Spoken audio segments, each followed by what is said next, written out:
right, guys. I did not expect to be here tonight at this time.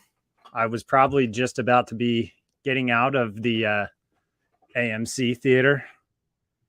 Was really excited. I had tickets to see Ahsoka early premiere, which jacked up about. I got them through Go Fobo, which is a cool website, and I'm not going to trash them on here, obviously. And this is kind of what I expected. Now, I've shared photos through Twitter. There was I walked into my mall. I'm like, I'm here an hour early. Like, this is the best. I'm here at 7:00. Show starts at 8. I'm like, I'm definitely going to get in without a doubt. I walked into the mall and there was probably like well over 100 people just standing in line throughout the mall. I actually expected that like they were going to just have you walk up, scan your thing, and get in and maybe form a line in theater by where the premiere was going to be. But that was not the case. It was crazy. I mean, it was awesome to be in line with a ton of other Star Wars fans. I went by myself. It was really cool. I mean, I'm going to show this picture right here. It's like, you've got people dressed up as Sabine. There was just some really cool stuff going on. I got to talk to, a bunch of other Star Wars fans in line. It felt like I was back at the ICCC con. But, if you're going to overbook these events, don't overbook it by 150 people. They add the little tagline in the bottom of the email. Make sure you show up early. We overbook it so there's a full house. Not by 150 people. You've got it. And honestly, it's like I told the people behind me right when I was in line. I said, I am mentally prepared to not make it into this because holy shit, there's so many more people here than I expected. Which was cool. It's cool to see that excitement for Star Wars. Part of my French here covered the kids' ears with earmuffs. Book 2 fucking theaters for it. Like, if you have 150 fucking people outside of your movie theater that want to see something, book 2 theaters. Like, let everybody get in. I mean, there was a crowd of people that could not get into this movie, which for me, I don't give people trouble. I'm just like, okay, whatever. I feel bad for the people who are working there because there were people who were like about to get in and they were giving them a hard time. So it is what it is. I don't like to drop F-bombs on Rule the Galaxy podcast, but I'm a little fired up. But honestly, the Force works in mysterious ways. The Force works in mysterious ways. And to me, it's telling me that I was meant to watch this live stream at 9:00 with you guys. And I'm sitting here waiting for Alfie to hop on because I started the podcast early tonight. I just felt like talking and kind of yelling into the void. So that's what we're doing. Adam Parker in the house. Let's go. As always, we're ready to roll. Did LSU win this week? Because I did not follow college football well enough over the weekend. I was freaking out about the Eagles home opener, and yeah, was not on the college scene. And that's why it's weird being a Philly guy. There's really no colleges other than Penn State to latch on. I mean, you can watch Temple and everything like that, but it's just not the same as those big colleges. And I mean, I'm still thinking about the theater. Like, I literally was 4 people away to get into this movie theater. 4 people away. And I'm sitting there looking at it. They've got the Ahsoka, backdrop where you take the picture and it looks like you're on the freaking red carpet or whatever. They got the security guy there, special event. They were giving out posters. I didn't get the poster either. That's the craziest part is like right when they said it was over, people grabbed posters and rolled. And I was just like, oh my God, I should have just like, it was crazy. So it is what it is. It is what it is. It would have been cool to watch it in theaters. It's anytime you have a large room full of Star Wars fans, it's just a pretty cool thing to see. So definitely saw some very good cosplays. Yes, Adam, it really sucks. It sucks. It really sucks. It's actually terrible. But I'm here to watch with you, man. I'm here to watch with you. Yeah, I agree. And I mean, honestly, that should be a wake up call to Disney. Hey, if you can afford to do episode 5, for these giveaways or whatever, it's like do it more often and do it in more than one theater in the theater, because I mean, I don't know the logistics of this. I don't know how much it costs. It probably costs a decent amount of money, honestly. Like I definitely can see. I guess they just pay for the theater through promotions, through whatever site they do. This is Oktoberfest soda, that I'm having to drown my sorrows right now. So don't pay attention to that. Yeah, but I don't know. There was a lot of people who left disappointed tonight for the excitement that was going on. But honestly, if you were realistic about what you saw when you walked into the mall and saw how big this crowd was, I'm actually going to see if I can try to share the video of how big this crowd was here. I'm going to try to airdrop it here and see if I can play it for you guys. There's a little airdrop noise. I'm going to try to bring this up here, and then I'm going to present, share screen.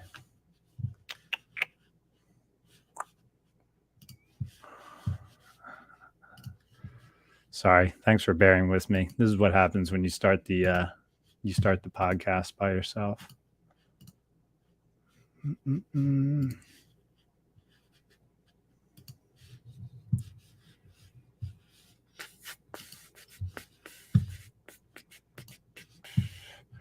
What's going on, guys? We got some people in here. I'm just waiting for Alfie to hop in, and then we're going to start the show. And we're going to have a very legit countdown tonight. We're going to have a very legit countdown so we can all start at the same time. I mean, this is the 4th week we're doing this watch party. So, I mean, you'd think I'd be getting my you-know-what together at this point.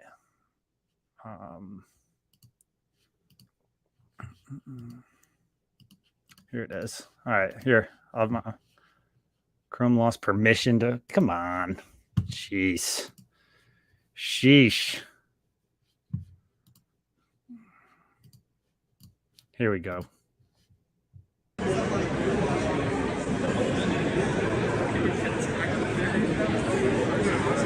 Look at that line. Like, look at that line. I'm going to play this over again. So where I just paused it here now. Wait a second. Put that back in there. What's going on here? Whatever. As you can see, I'm standing here. Now, these guys, the guy who's wearing the Jedi robes in front of me, they were the last one. So it was a group of 3, I want to say. Then there was a couple in front of me and one guy. So I was 5 people away, I would say.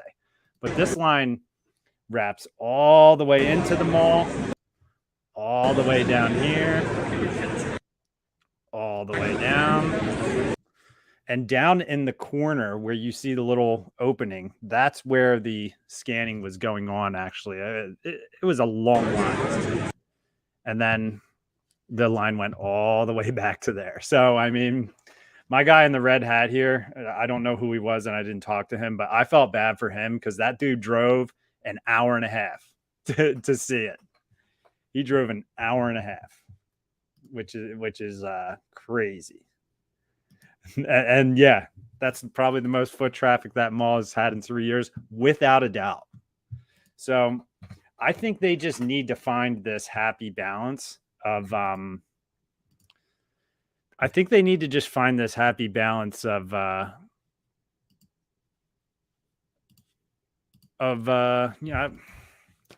making these promotions so people can get a little more hyped. I mean, when you're in an environment like that, and you're around all these Star Wars fans and you feel like they're giving back to you in that kind of way too, it's very exciting. So I can't imagine what the theater was like. I don't know what we're going to see. Trash mall. Good old Neshaminy, baby. Neshaminy AMC. Now, the problem is people were saying, like, why couldn't an employee from the mall come out and be like, yo, like, you guys might have a chance at getting in, but like anyone beyond this point, you don't have a chance. Like, they should have done something like that. Alfie is looking for his headphones. So once Alfie hops on, we're gonna be riding together. We're gonna see what this episode has to bring, because I just can't wait for this. I have no clue what we're in for. I haven't looked up any spoilers.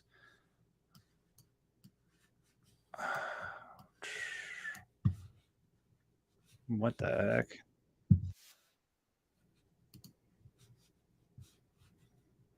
Is it 9 o'clock yet, by the way, guys? I need to look at my clock.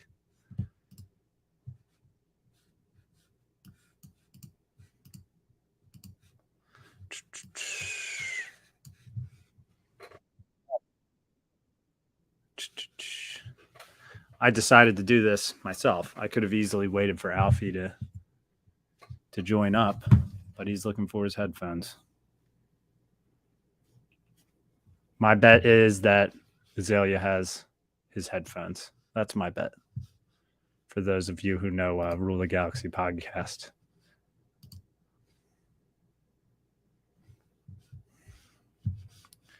Okay, we got a 52-minute long episode here, fellas, ladies and gentlemen. We got a 52-minute episode. This is exciting.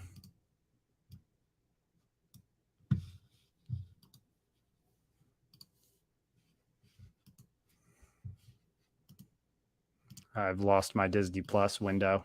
Don't know what happened to that.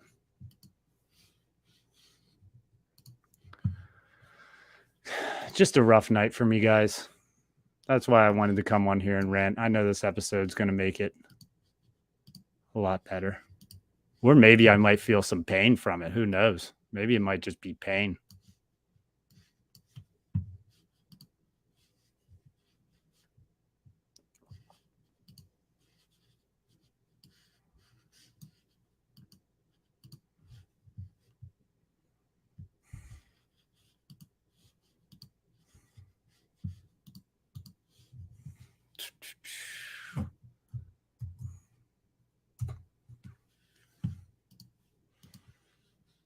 Wonder if I can send the group watch link out to you guys. Is that a crazy thing to do?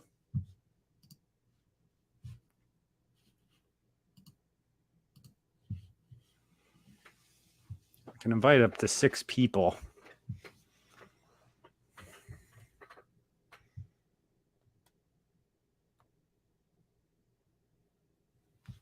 You're not watching tonight. What the hell are you doing? Why aren't you watching tonight? That's my brother, by the way. I'm allowed to yell at him. Hey, bro, I can stream the podcast with my new camera. How about that?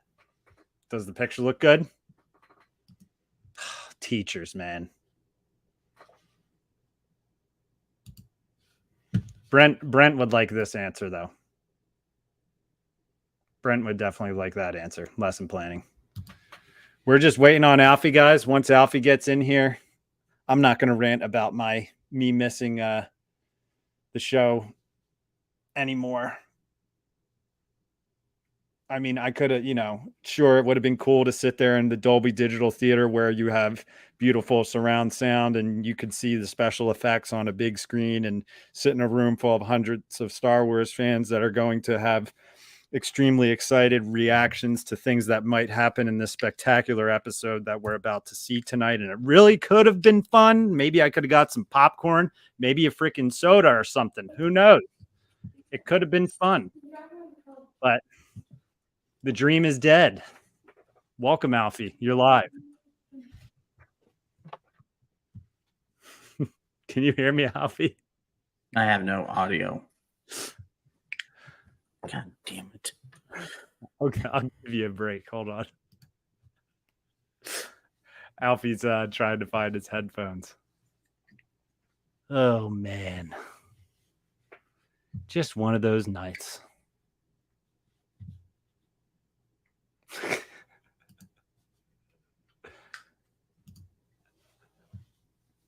You're right, Adam.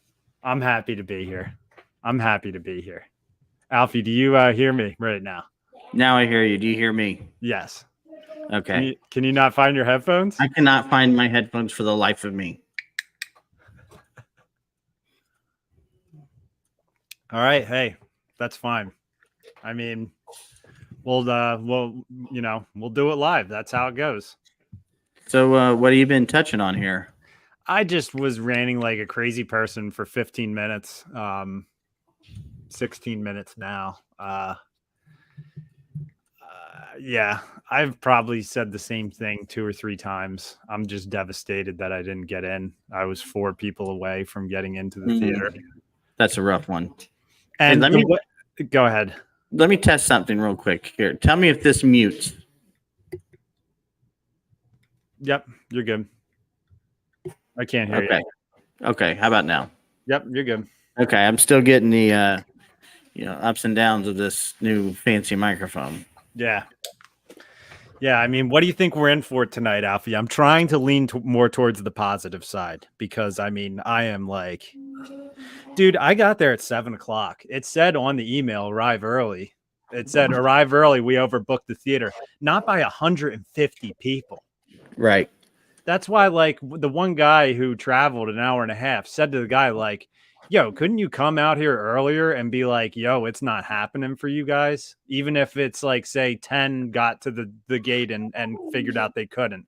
Like, there was over 100 people beyond that point.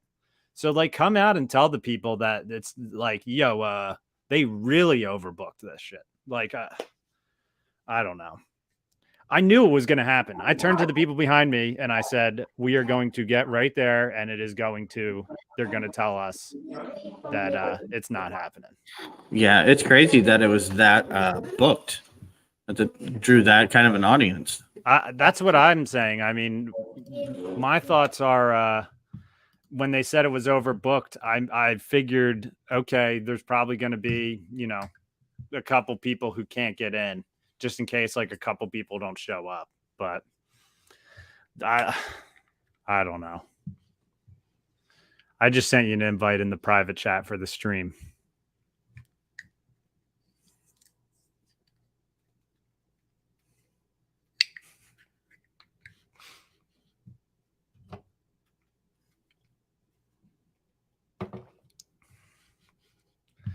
It's a fun Tuesday night. That's what it is. It feels like Friday to me, and I've only worked 2 days. I've just been having some crazy stuff going on. Yeah, it's definitely a little bit crazy. Sorry, it just got a little bit loud here. That's why I had it muted, but we're all right. I mean, if you just want to play, through speaker and mute and unmute yourself, I mean, I'll turn on noise cancellation on your mic, so then hopefully it doesn't pick up too much of the audio, and we'll just do the damn thing. Sounds like a plan. This is all Bob Iger's fault. There you go. It goes right to the top. Right to the top. I'm going to write Bob a letter.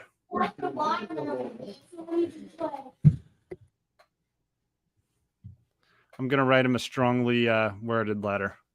And then I'm also going to send one to Adam Aaron, CEO of AMC, and ask them what the hell is going on. What's going on with your establishment?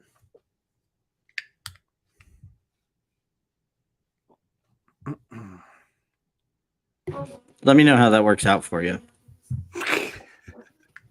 I own AMC stock. I should have a say in the freaking company. I agree.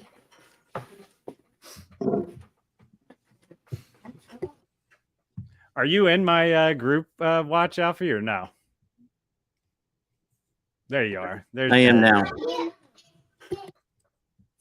So do you think you're ready to roll on this? Do you think you're ready to stream, or do you want to give it a couple minutes? Give me just 1 minute. No problem. Well, while Alfie's getting set up here, I'm going to say predictions for this episode. I want to see Captain Rex in this episode. Those are my predictions. Is I want to see Captain Rex. I know we're going to be seeing Anakin, obviously. So I want Rex. That's what I want. I want Clone Wars flashbacks. Could we even see freaking Ewan McGregor in this? I mean, who knows? We're gonna see a little Clone Wars flashback with them with Ewan McGregor with the Clone Wars armor on. Is that a possibility? Who knows?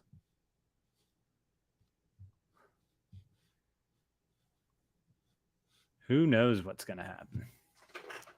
We're gonna be starting this stream up in a couple minutes, and it's gonna be fun. Now, Alfie is lost for a second here.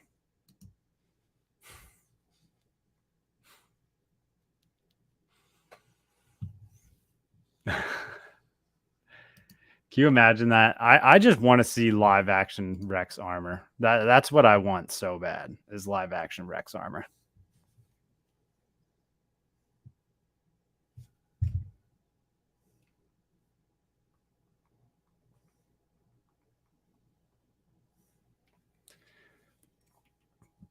Once Alfie's back online here, we're going to fire it up.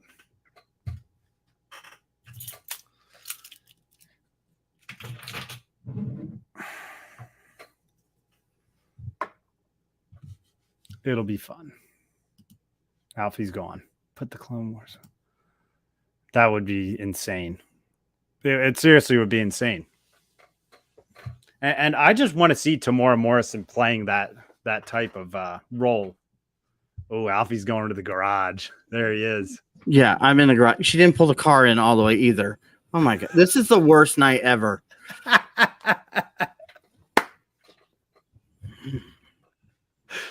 Dude, it all started with me not getting in. If I got into that theater, the car would have been pulled all the way in. Yeah. Everything would have went right.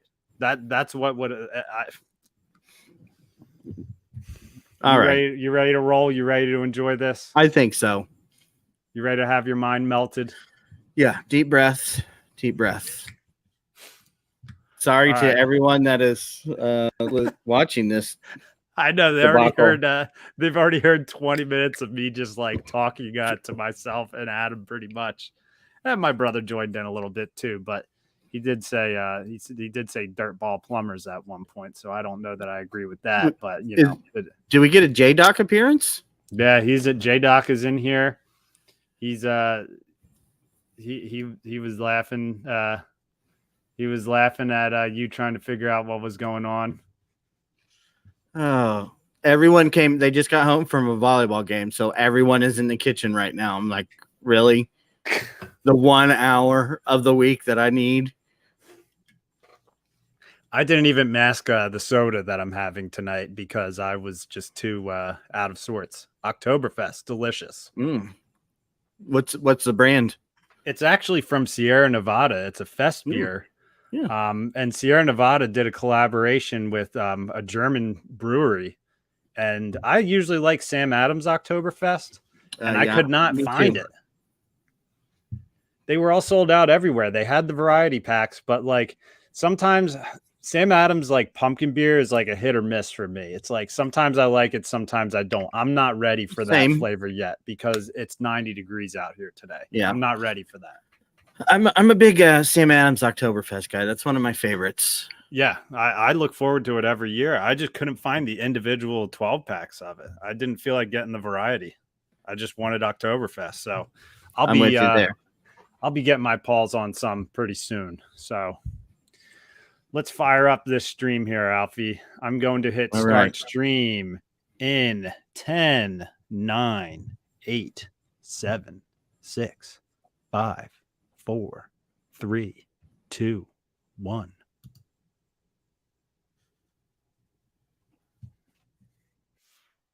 You rolling on yours? Yeah.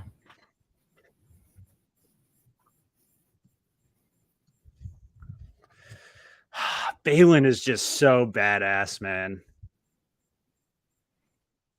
Are you muted too, Alfie, or no? Because I can't hear your audio at all. You can't hear me? I can't hear your computer's audio. I don't have Volume? volume at all.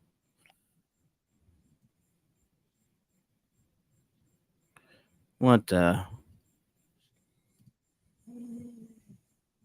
There is a volume button on the Disney Plus app, so that could be down.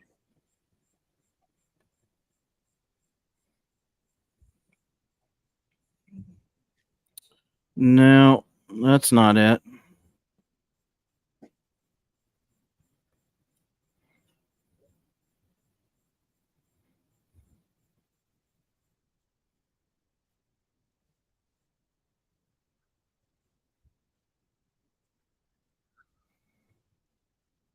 You know what, Alfie? I just paused the stream for anyone streaming along with us. I just paused the stream. It's probably trying to put the sound output through your microphone. That's why you're not getting any sound. It wants you to plug headphones into it. Well, what the fuck do I do about that? You have to tell your computer to put sound output through the speakers because it's probably used to putting the Yeti through it. So if you went to volume settings and just hit, do you have any like earbud headphones? Yeah, but they all have lightning connectors. Oh, damn it. I know. I've been. I just unplugged my microphone. All right, just plug it in and plug it out when we're. Give me a thumbs up if you have audio when you unplug it. All right. Okay. Now I have audio. I can hear you fine too. Okay. We're playing again, guys.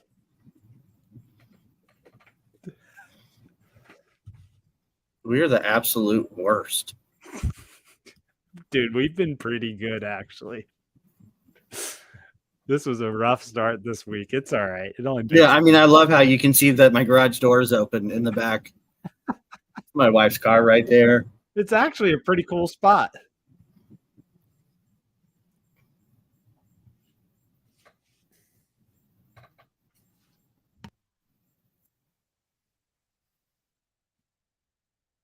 Like I'm getting zero feedback from you, so you're Awesome. crystal.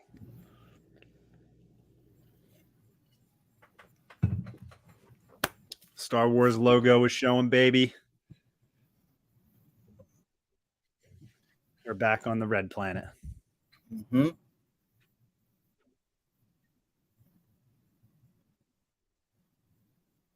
I like the red trees. Wonder if like Hera will find the helmet. Adam says this is what you would call authentic.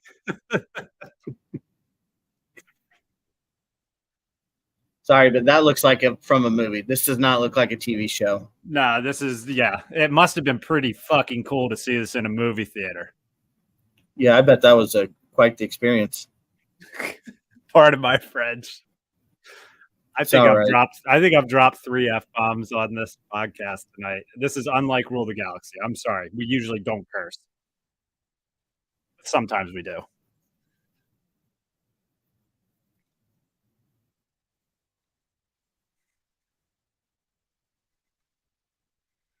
Damn.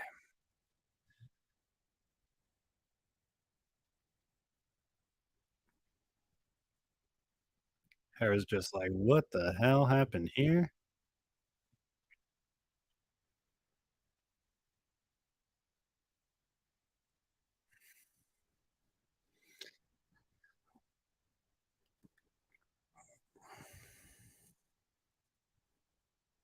So is that a New Republic badge that she has on her jacket?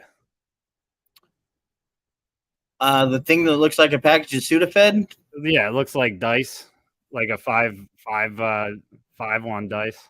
I'm not exactly sure.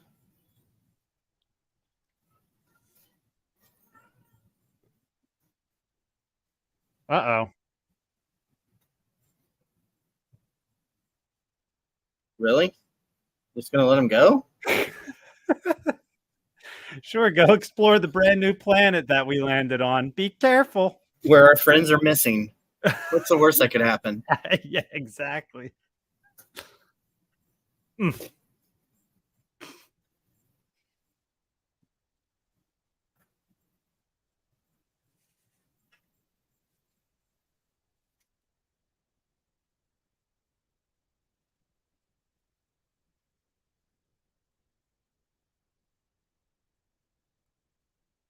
Trailer shot.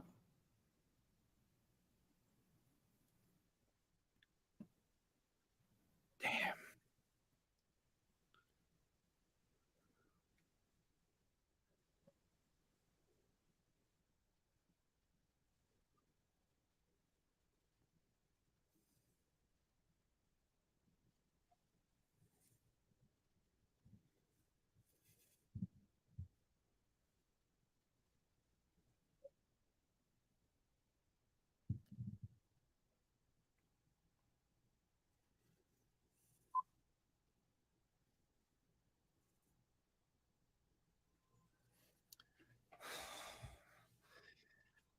Now, did we say that that helmet's going to be the key to finding where Sabine is? Did we say that last episode? I think we talked about it a little bit. Shadow Warrior. Shadow Warrior. What? Here we go.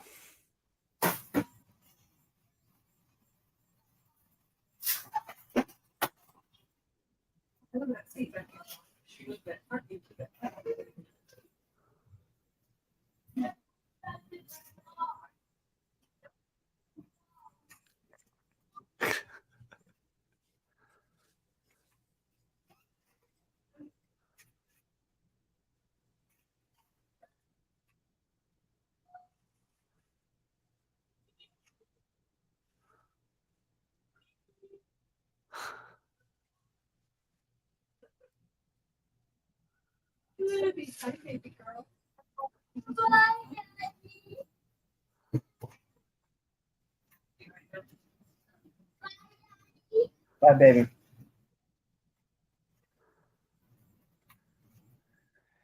still have a chance.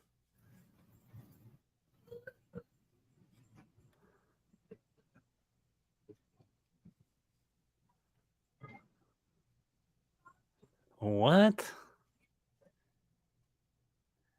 Anakin looks great, dude.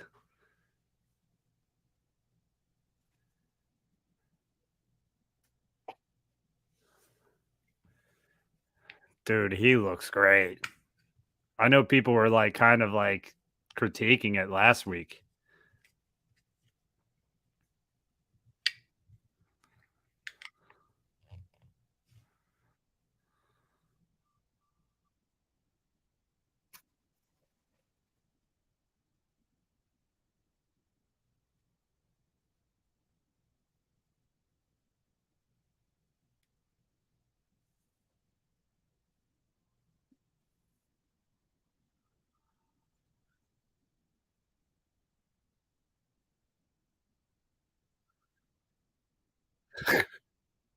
This is blowing my mind.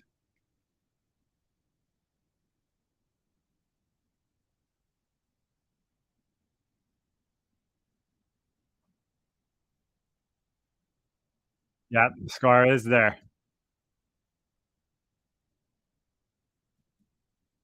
Wow. Dude, he looks great. He looks great.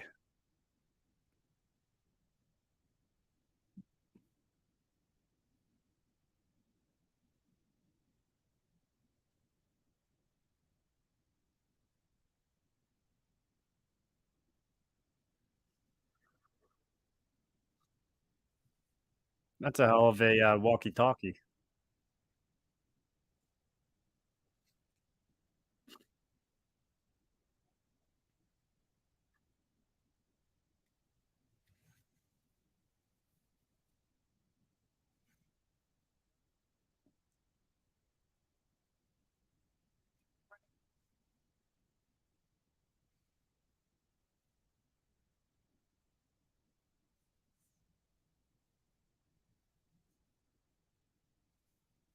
Senator Organa.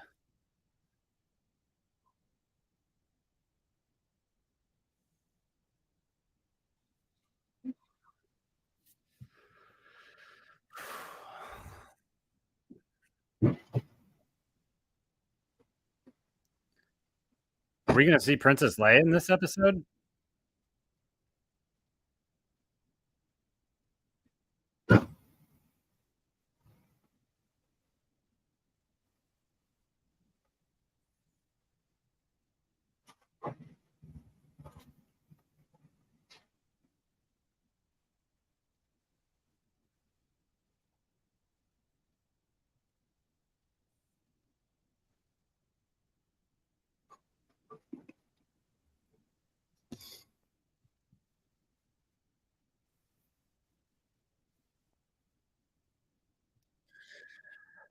Force. Look at Chopper chilling there.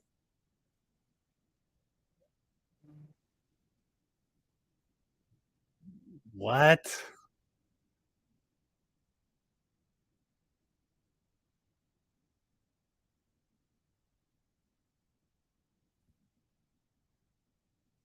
I can hear it too.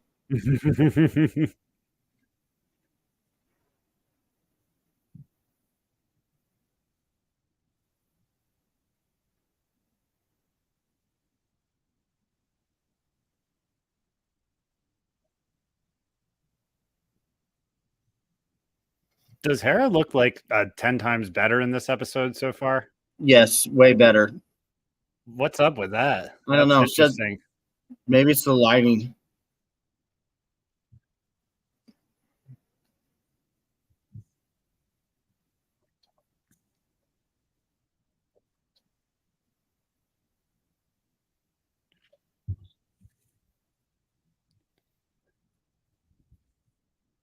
Ooh, we got a name drop.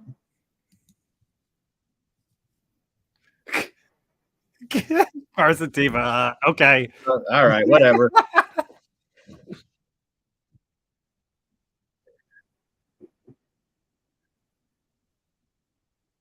Parsativa's like, what nonsense am I getting involved in now?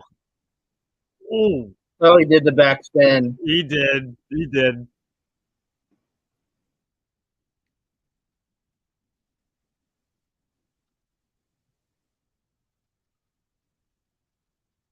Dude, this is crazy.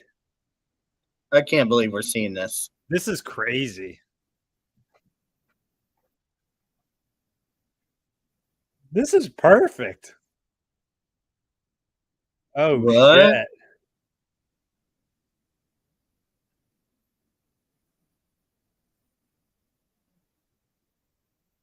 Okay.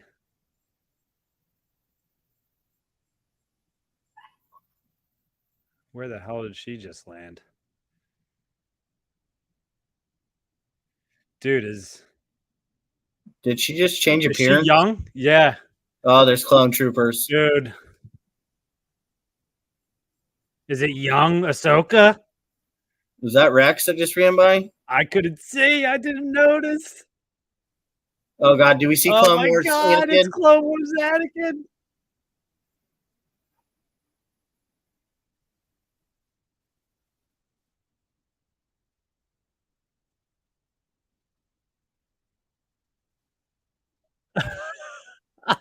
Oh my god, we got an ATT.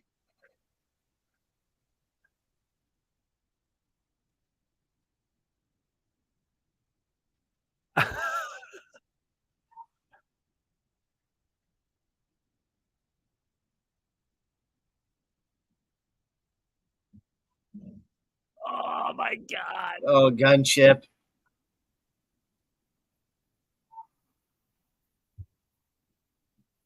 No, she has the green saber. Dude, this is amazing.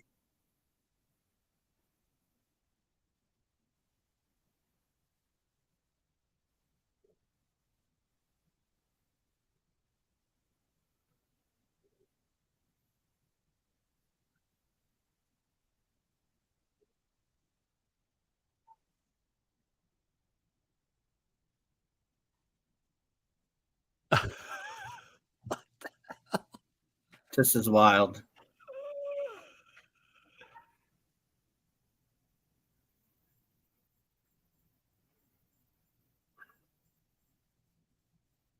This is so freaking cool.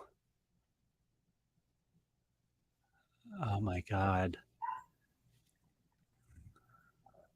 Are they Give on me Ryloth? Rex. Give me Rex, please. You guys see a Twi'lek back there?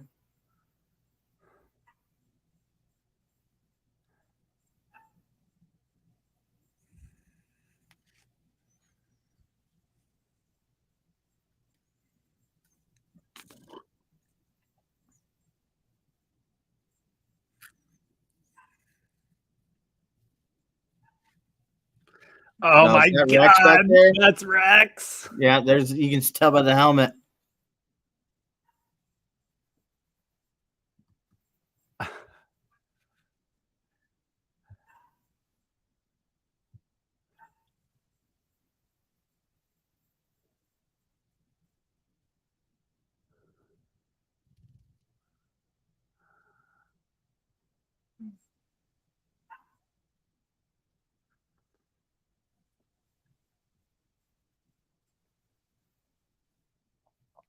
Do you think it's gonna be James Arnold Taylor doing his voice? No.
Mhm.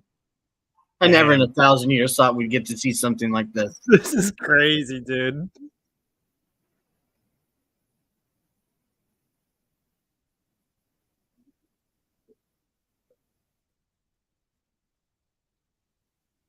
Whoa, damn.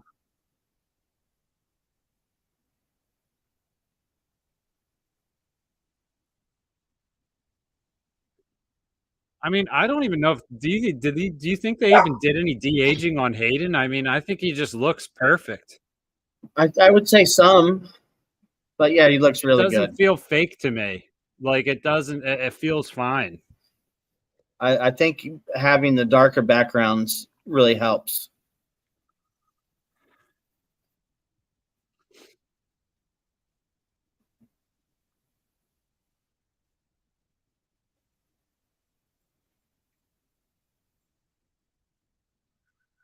Damn.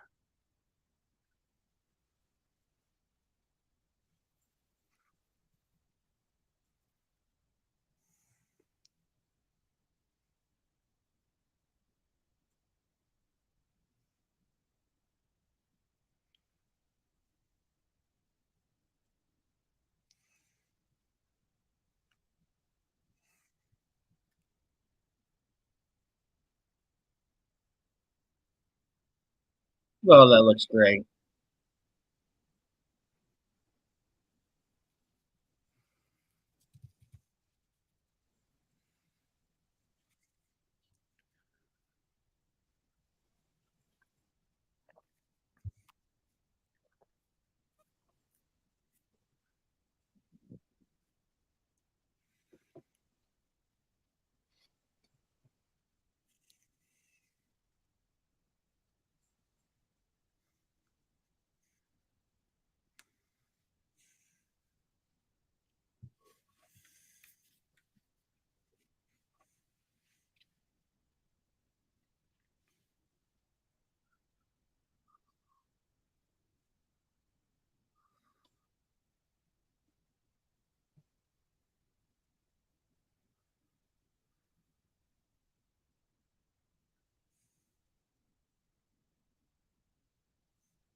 Intense.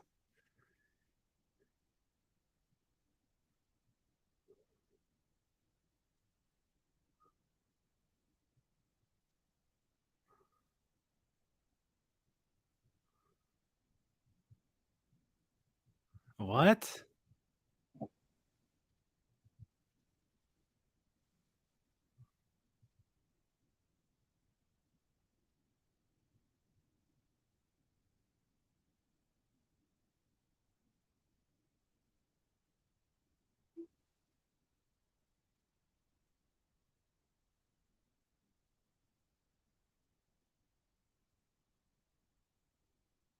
Are those Mandos? Yeah, they are. Oh my god. The Siege of Mandalore? Oh yeah, the clone troopers have their helmets painted. Oh, there was Rex. Yeah, that was Tamora. Yeah.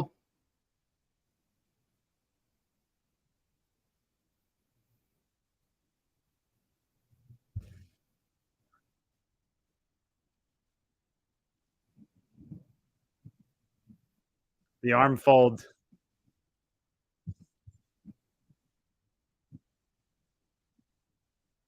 The double sabers from Anakin.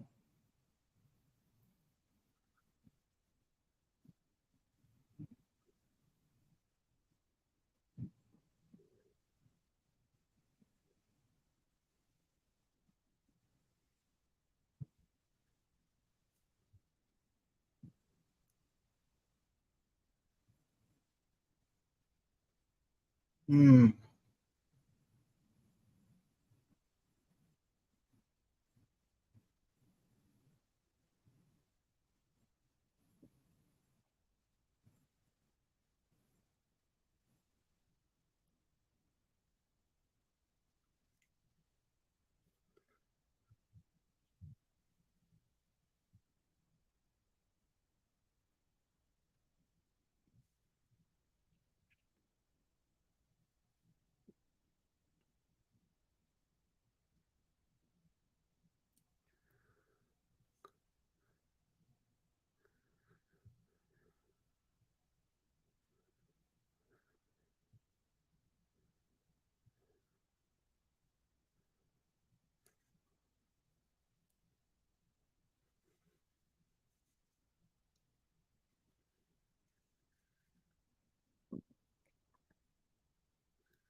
Does he have the Sith eyes? Yeah, it looks like it.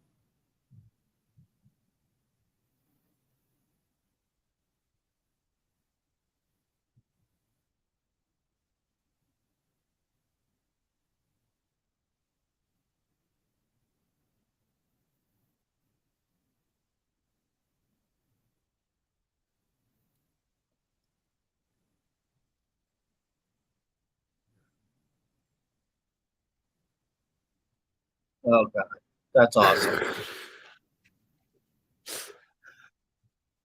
What?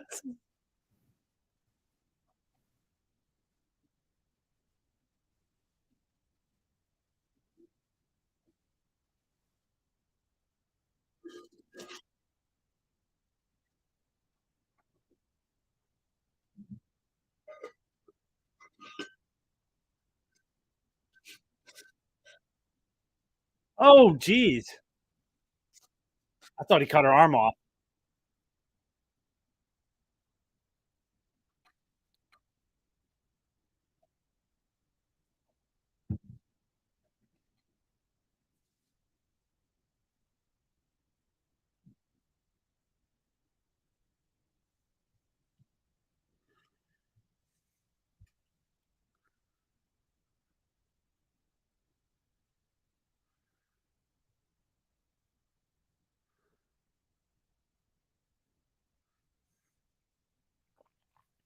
He looks off just a little bit, but not as bad as in Kenobi. turning back.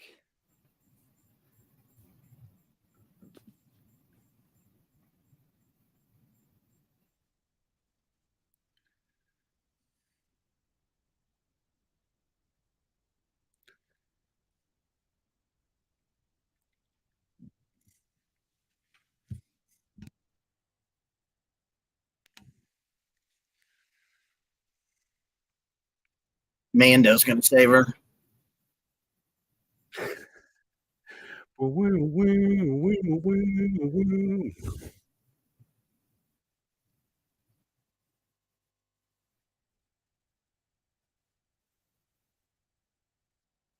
going on? Did she make her way out?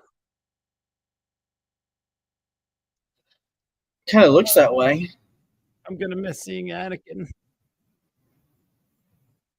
That was awesome. That was epic. It was way too cool.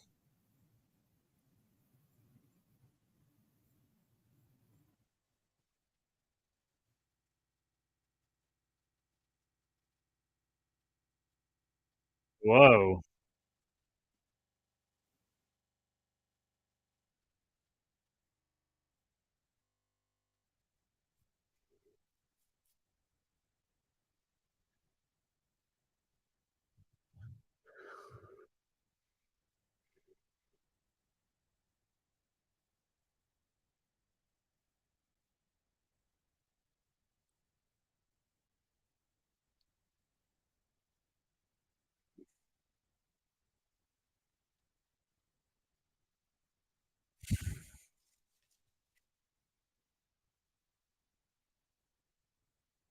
They got her.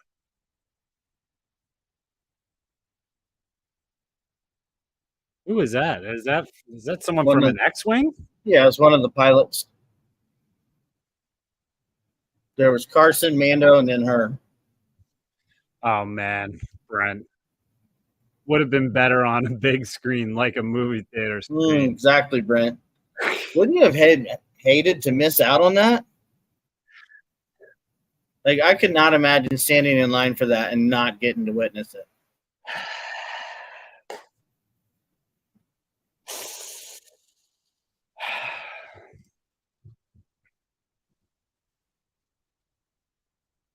She's just saying Anakin.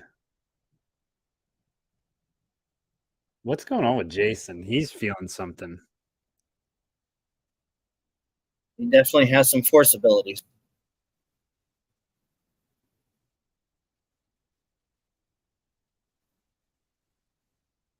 Watch, this is going to be like the one time that the New Republic shows up.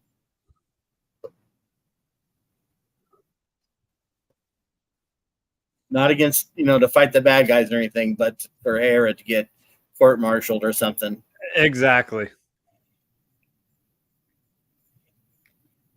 Or her headband's gone. Yeah, that's interesting.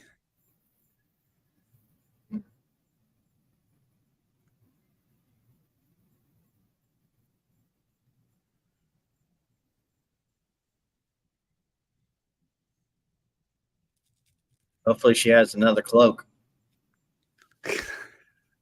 Did she throw her cloak down when they were fighting? I think so. Man, this is weird looking, but it also looks great.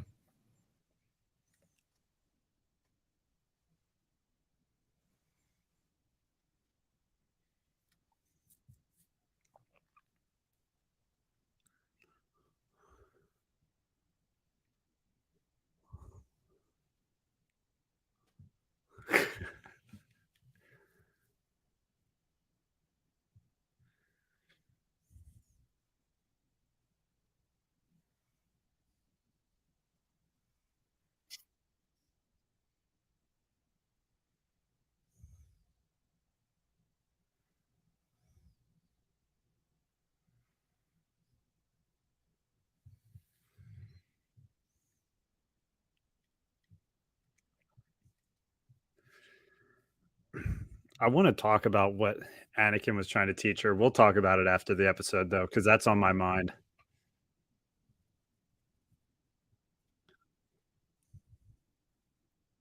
Oh, is she wearing socks? The ground looks wet there. Hmm. Well, I think that's her shoes. She has like those Okay. Nike toe shoe things.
It's awesome that she has this ability now. It's coming in really handy.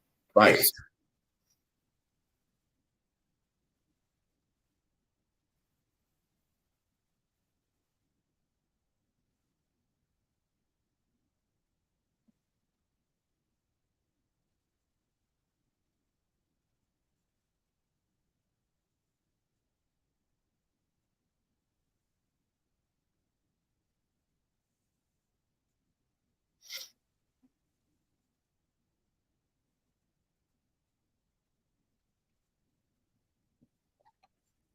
I like that he went through this whole charade knowing that she couldn't destroy it, even with a blaster. Yeah.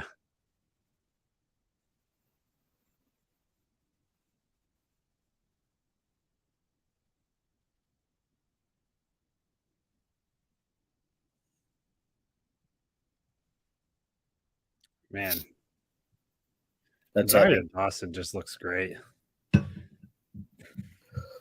I think so. Very convincing.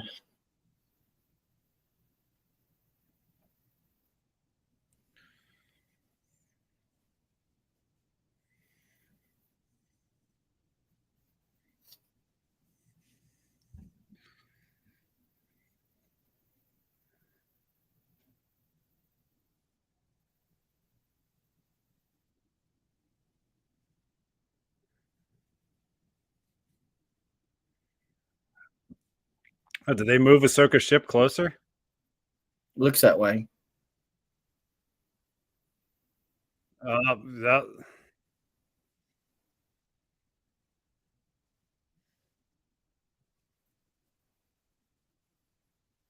Hera's getting in trouble. I don't think it's a coincidence that these stones happen to match Ahsoka's shape of her is it a Lacuse? Is that the name of it? Just something like that. I don't know how you say it right. The helmet will tell you.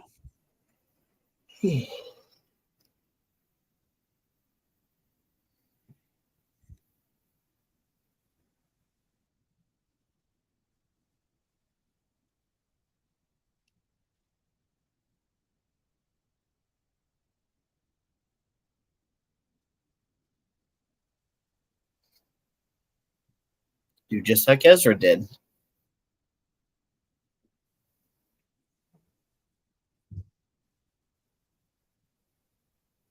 Dude, there's still 16 minutes left in this episode, by the way.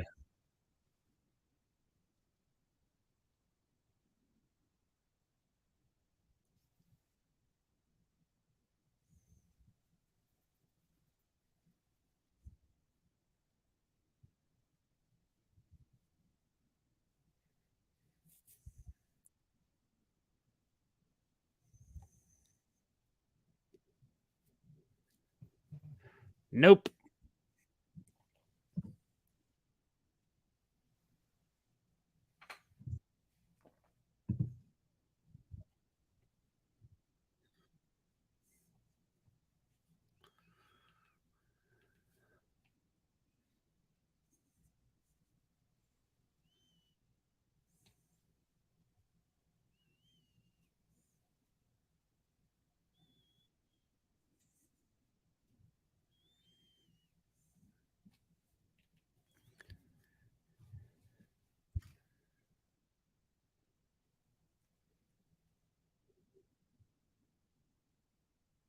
Are they going to try to land on one of them? Or get swallowed by one, Pinocchio style. Is Carson Teva going to go with them? I don't know if he's up for that kind of adventure. Yeah, I don't think he'd be in on that.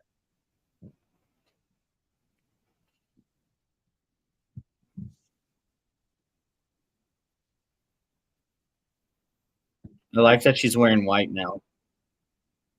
That's true. It is like Gandalf.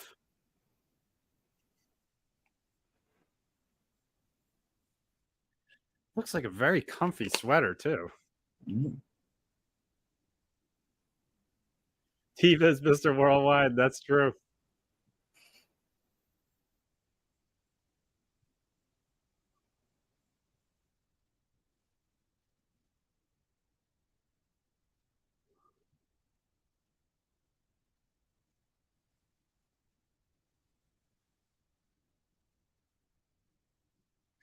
Dude, the ending of this season is going to be pretty high stakes. Yeah. Like, they're telling a hell of a story, in my opinion, right now.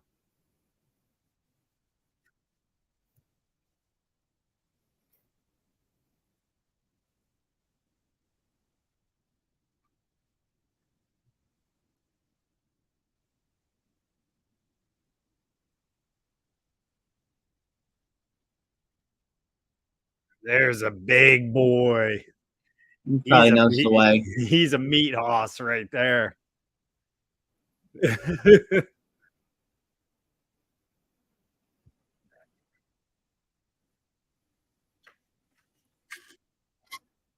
That'll do, pig. That'll do.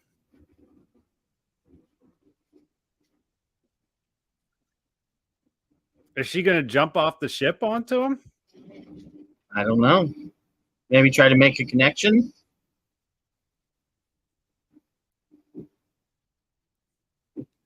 Yeah, I'd buy this Black Series figure. Yeah.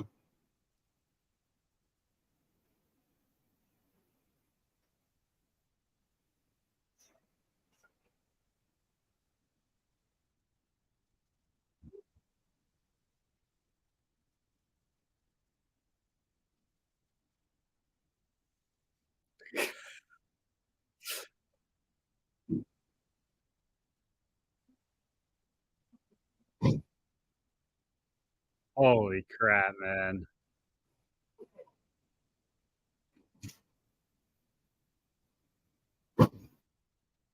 He's a freaking unit.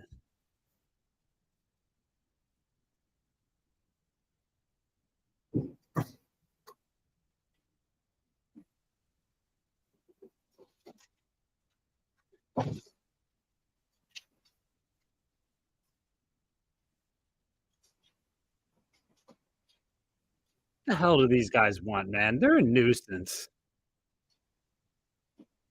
They really are.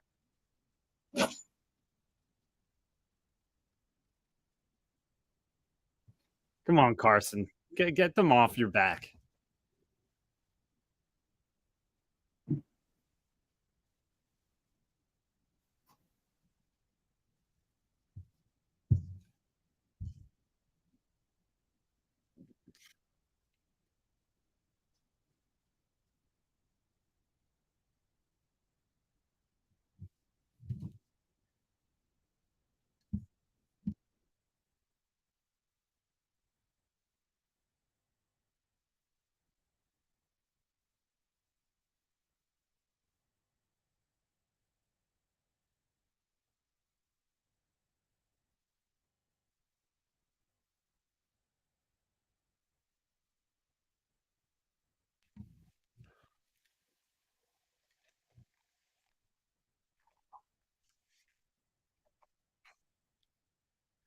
Let's go, Carson Teva. Where the hell is his Black Series figure? Exactly.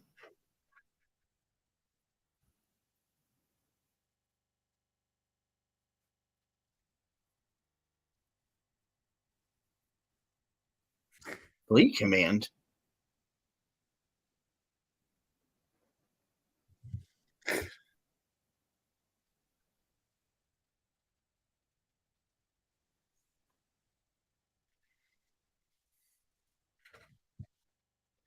Jason's been a very cool add-on. Yeah, I agree.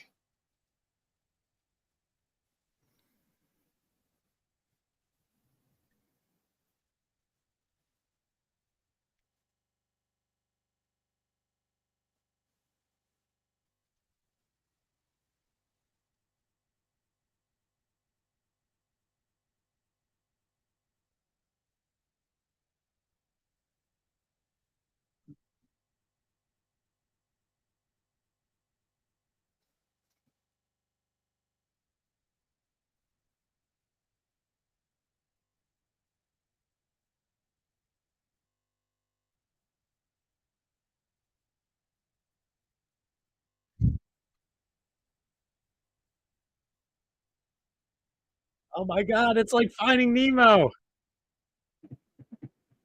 You speak whale? Thank you.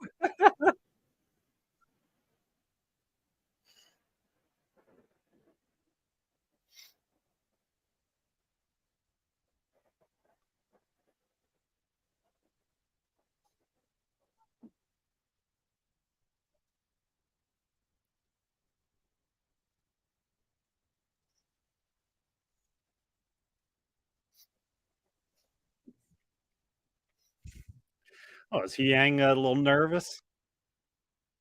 I think so. Um, He's the Marlin of the group. the ghost needs to get in there too, though. I feel like the ghost needs to join them.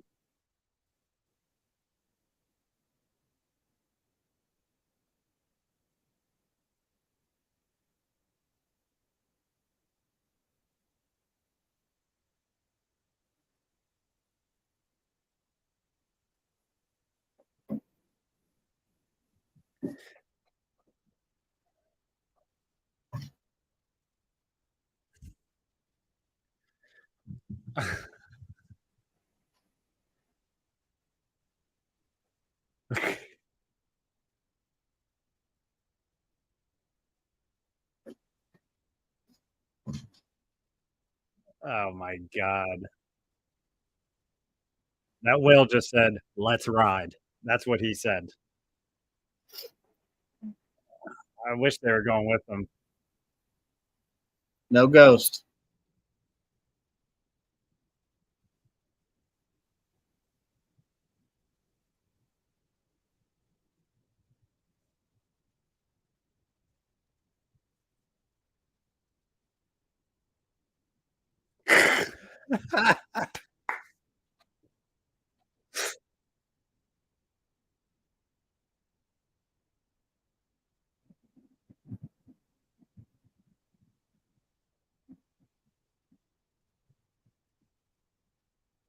Dude, Purgles are awesome. I'm a Purgle fan.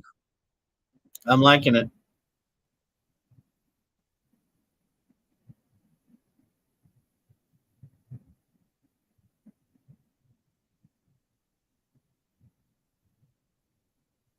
What?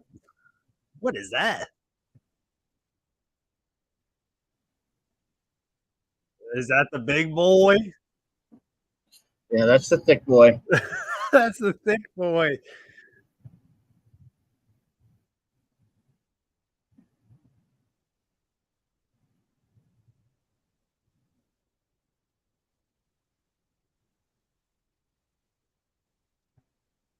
Do they go into like hyperspace? Yeah. Is the ghost going with them? No.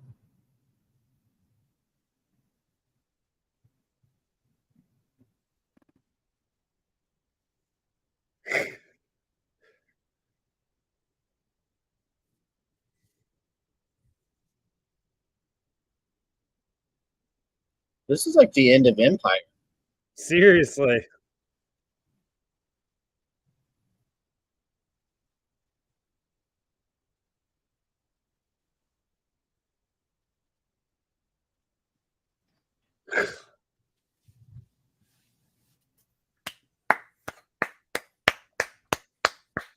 Yeah, that's I'm applauding for that one, baby. That was freaking great. Oh, that was great. Brent, get on your phone, get on your computer. Get in here, brother. Oh my God, that was awesome.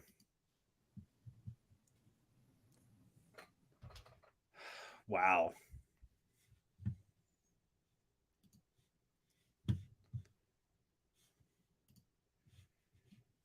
All right. Time to go full podcast mode now. I'm going to wait for Brent to get in here, though, because I need to hear what Brent thought about that.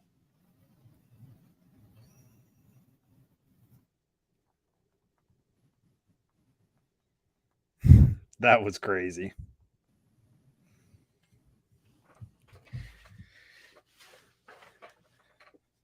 I literally didn't hear a single soundbite from your computer of that show, by the way. Like, Really? I didn't hear a single reverb in my headphones at all. Dude, I even wore the Rule of the Galaxy podcast shirt to the freaking movie theater. Oh, Alfie's representing too. All right, good. I'm like, I was going to wear a Star Wars shirt, and then I'm like, hold on, what am I doing? I'm like, I need to wear the RTG shirt. So. Oh, yeah. You always got to advertise the brand. It is what it is. We're gonna wait for Brent to hop in here to really dive in. I mean, we can start diving in, but here's from Adam Parker. That was an all-timer. I totally agree. Yeah, I mean, total banger right there. Dude, I just had the feeling that this show was going to have such a feel for what Star Wars is. I really just thought they would, and they have. I agree 100%. It's crazy. And it's introducing new stuff into live action too, in a good way. Like, it really is. Like Clone Troopers, we've never seen them in live action before. That's pretty awesome. It was amazing.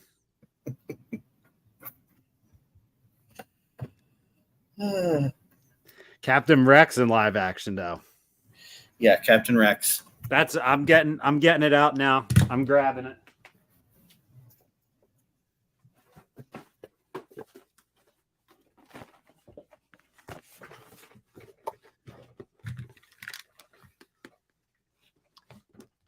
This is my next Lego. It's automatic. I'm building Rex next. He's going to sit right here next to me on my desk so I can remember to build him. It's happening. I wanted to build it this week because I thought he was going to be on.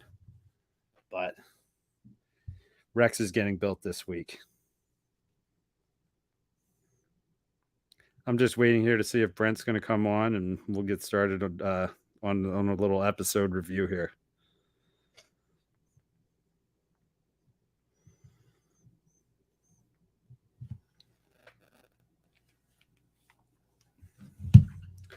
Because there's a lot that I want to talk about right now that I don't want to start it too early before Brent gets on. Here he is.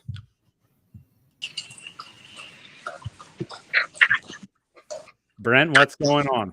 What's up, man? All right. Well, I'm gonna do the start of the podcast here so Joe can grab it. This is a minute 16 seconds in, or minute 1 hour and 16 minutes in. My brain is scrambled. My brain is scrambled, dude. Getting rejected will do that. I'm actually a little sunburnt today too because I was working outside all day.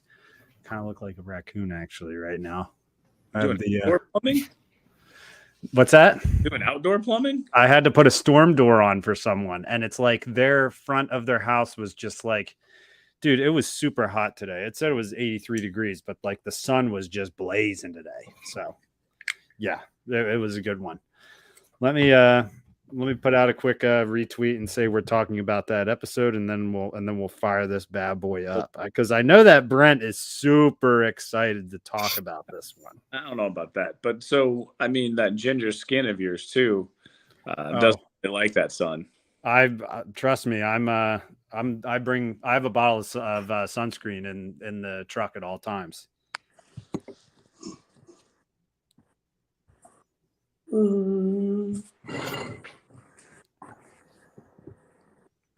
So Alfie, how are you?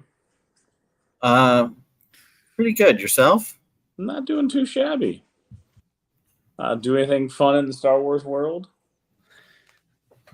You guys keep chatting for 1 second because I'm going to go to the bathroom before we start this episode. Oh, jeez. Are we recording right now? We are currently live at the moment, Yeah. but he's still going to try to do the time spot. So that's why I was trying to fill some Gotcha. air. Hopefully he gets this cut off. So, Hmm. so before, I'm not going to get into the episode, but anything Star Wars related? Not well. Big announcement on my game today. I know you're the Legions guy, and I play Galaxy of Heroes. Yeah.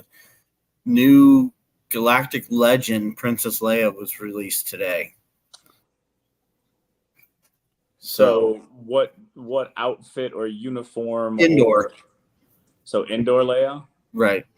Do they have like a sequel Leia, like an old? No. Leia? There's a New Hope Leia, Mm-hmm. a Hoth Leia, and is it Boush, the bounty hunter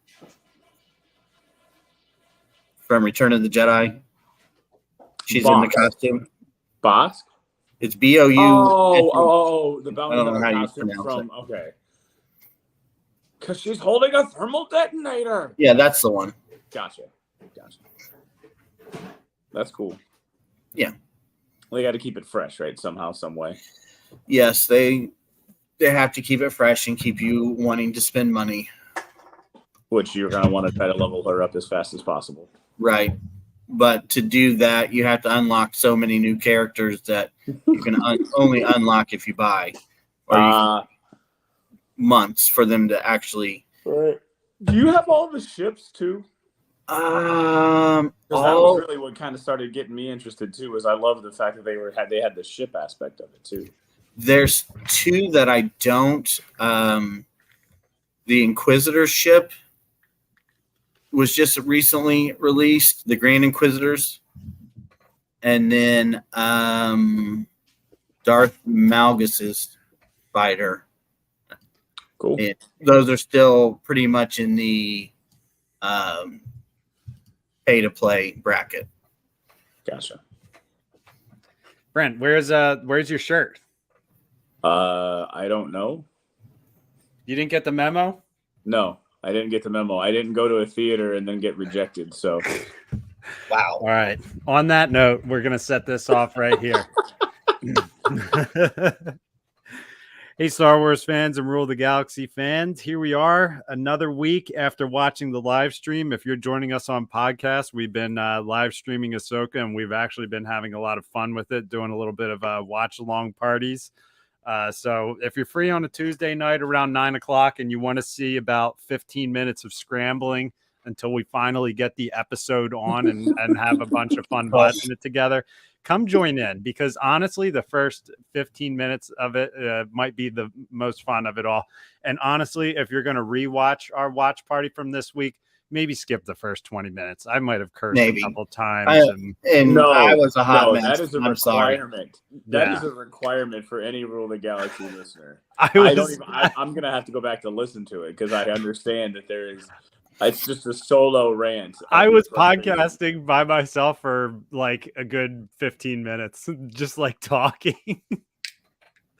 Yeah, so we're about to review episode 5 of Ahsoka. Brent just joined us, so again, if you guys want to check out that watch party, pop it on while you're rewatching the episode and hear our reactions and fun stuff, because this was a hell of an episode. Go check us out on YouTube. But tonight, I have Alfie and Brent along with me. Alfie, how you doing tonight? I know we just watched it together, but how you feeling right now? I'm feeling really good right now. That was an excellent episode. I don't have enough good things to say about it. I love it. Brent, you were watching along, and what did you think about it? We did not get to hear any reactions at all from you. Well, actually, how are you doing tonight first? How are you doing? What's going on with you? Fine. I'm tired as all get out. The house is recovering from the dreaded vid. So I still, like, my wife, this is round 3, and I still have hit 0. Like, I didn't have any complications. Now I'm tired, but I didn't have anything else. So Anyways, I'm all good. Watched the episode. It actually started up at my house at about 8:55. So I logged into Disney Plus and it was already there. So I was about 10 to 15 minutes ahead of you guys when I finally pulled you up. So like when you're like, it's happening, you're going to bring them all together. I was like, oh, they must have gotten into the Clone Wars. And so like, it was kind of fun to watch knowing what you guys like. I can't see what you guys are watching, but based upon what you said, I knew the scenes that you were talking about. So that was kind of fun for me. Yeah, it was a fun one. I mean, I might even go back and rewatch listening to it because sometimes I don't even think about what the hell I'm saying on this thing because you're just reacting pretty much. And tonight was one of those episodes where you're just like, I don't know. I really can't even like kind of comprehend what we saw tonight, really. Because like I was sitting there at one point and I'm like, I'm very used to seeing Hayden Christensen from my childhood on the camera right now, and I want more of it. Like it was very natural to me. Instant reactions, instant reaction out of this episode, Brent, since me and Alfie watched it together, like I want to hear from you. What did you think of what did you think about these flashbacks that happened in this episode while they were in the World Between Worlds? So I have gone on the record as a Hayden non-fan, I guess. I'm trying to figure out the best way. I'm not saying like necessarily a hater. I just was not a fan of his skills and his acting. But this is the first time, and I don't know if it's because of the flickers, which I really loved when he was walking away and they flickered to the Vader costume. And like, I mean, all of that foreshadowing and all of the stuff that they did within those flashbacks and within that fog and mist was awesome. But I bought it for the first time as him being Anakin. This one is much better than any of the other episodes. And I don't know if it's because I saw him as the Clone War like almost like he came and embodied the Clone War Anakin from the cartoons. It wasn't, I don't know. It's hard for me to say it. It wasn't the Hayden that I saw in the movies. It was an embodiment of the Anakin that I saw in the Clone Wars. Yeah. No, that's actually what I was going to ask Alfie. Do you think we saw Hayden Christensen playing Matt Lanter Anakin tonight, essentially? Like, because he was basing him off of an Anakin that was portrayed, in another series. I mean, he also had core Anakin as well, though, when he switched back to Sith Anakin. But like, it was interesting to see Hayden Christensen play that role. Ahsoka never knew really Revenge of the Sith Anakin. Yeah, she talked to him right before, but I think Anakin, after he lands the Separatist cruiser at the beginning, in that first third of Revenge of the Sith, is a completely different character than the Clone Wars Anakin. So I would agree that, yes, this was more Clone Wars Matt Lanter Anakin. Yeah. And I bought it. Like, I don't know if it's because I like that Anakin better because he seems more fleshed out. He seems more well-rounded. He doesn't seem as and there was also 7 seasons of a cartoon that had like 20 episodes per season to flesh his character out. Granted, but at the same time, you guys know that I'm not the one that lives and dies by watching those things. I don't watch them every year like Joe, or I haven't watched them like you guys have. Like, the Clone Wars has never really resonated with me. But just seeing, I don't know, I just felt like he was Anakin that time. Like, I saw Hayden go away and Anakin show up. Yeah, I'm with you. I like that. Yeah, I agree. I'm a huge fan of Revenge of the Sith Anakin, but I still like this one. Right. Yeah. I liked it a lot.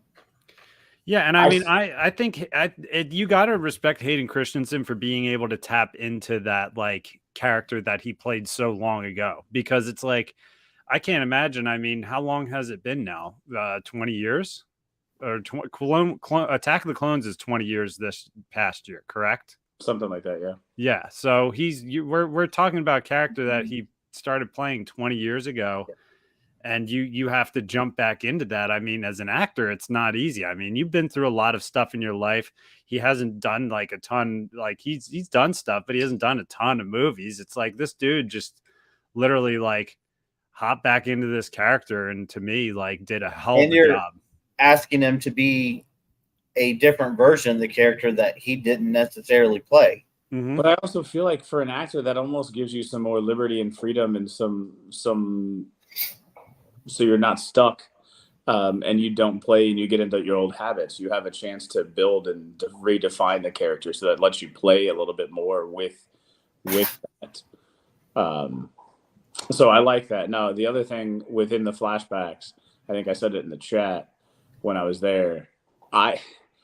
Help me, because I haven't watched season 7 in a hot minute, but she looked probably 10 years too young in my mind in this. Like, it felt like she looked 10 years too young in this. I'm nitpicking. This is one of the craziest nits to pick. I think it was badass seeing her fight against the Mandalorians. I thought it was cool as hell that fight was there, but I just felt she looked young. I'm going to back you up on this and expand on it too, because like every episode, and especially this one at the beginning, I said this looks so cinematic. And then to me, the flashbacks looked off. Yeah. Didn't, but then again, and again, with their age, it's a dream or it's not reality, which is why I'm okay with it being the show. Off. So it's like, okay, yeah, it's fine with it being off, because we're kind of, was it supposed to be a young her, like seeing the lesson she learned as she went along? I don't really know, but I can buy into it. Yeah, no, I loved it. Like, again, but like it was just one of those things when I looked at her, I was just like, I felt like the Clone Wars season 7 looked older. Yeah, she looked like in this flashback. Yeah, right. I honestly like season 1 Clone Wars. Yeah. Mm-hmm. I almost feel like it gives them an opportunity timeline wise to say like that's how Ahsoka aged like in live action essentially. So it makes sense that she doesn't look like she's like super old at this point in her life now. And granted, I liked the fact, I think it was just because I expected it from watching other things in other worlds and other movies and other flashbacks. Like I got the age progression. I got the idea that the one Vision transitioned to an older Vision. And then when I saw the face painted clones, and I saw the spiked helmets before I saw really her face, I just expected her to be older. Now, my next question to you, and I'll get into a question, is just my first reaction.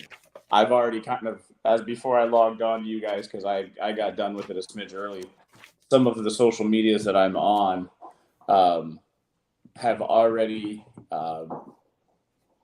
expressed extreme delight with what was going on. And same thing with Joe in our group chat said so much. And Parker said epic. You guys were like banger. I think it might have been Parker said banger. Is that because of the cameos? Is that really a cameo though? Because Anakin Skywalker appearing to her in a Force vision, how is that any different than Obi-Wan Kenobi appearing to Luke Skywalker?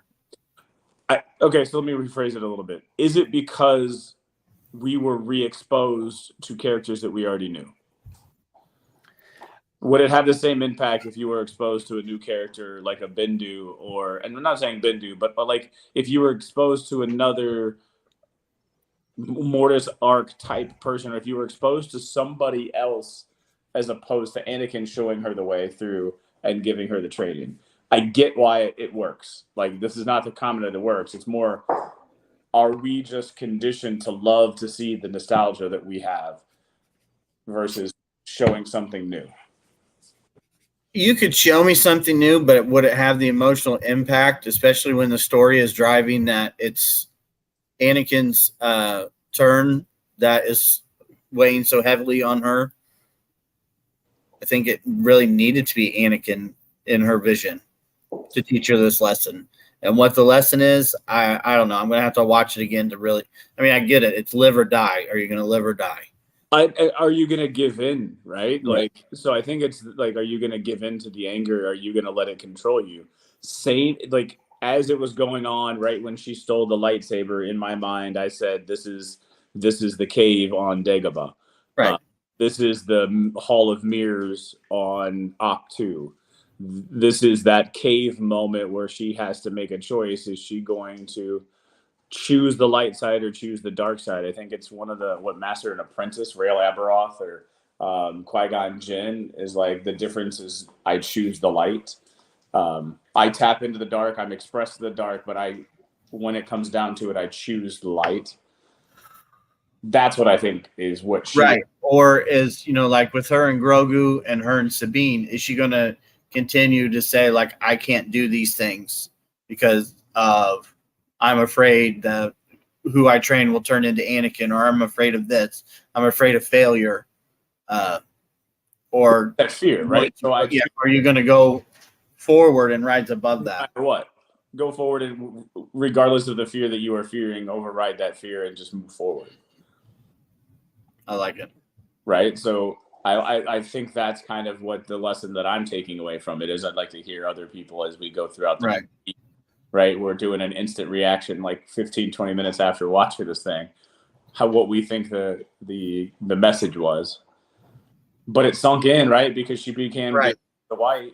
I just think it'd be hard to have a new character sink a message like that in so deeply and for it to work. Yeah, no, I got you. It was more just it's that argument that I have in my head. Are we conditioned to love the nostalgia versus can we accept somebody new?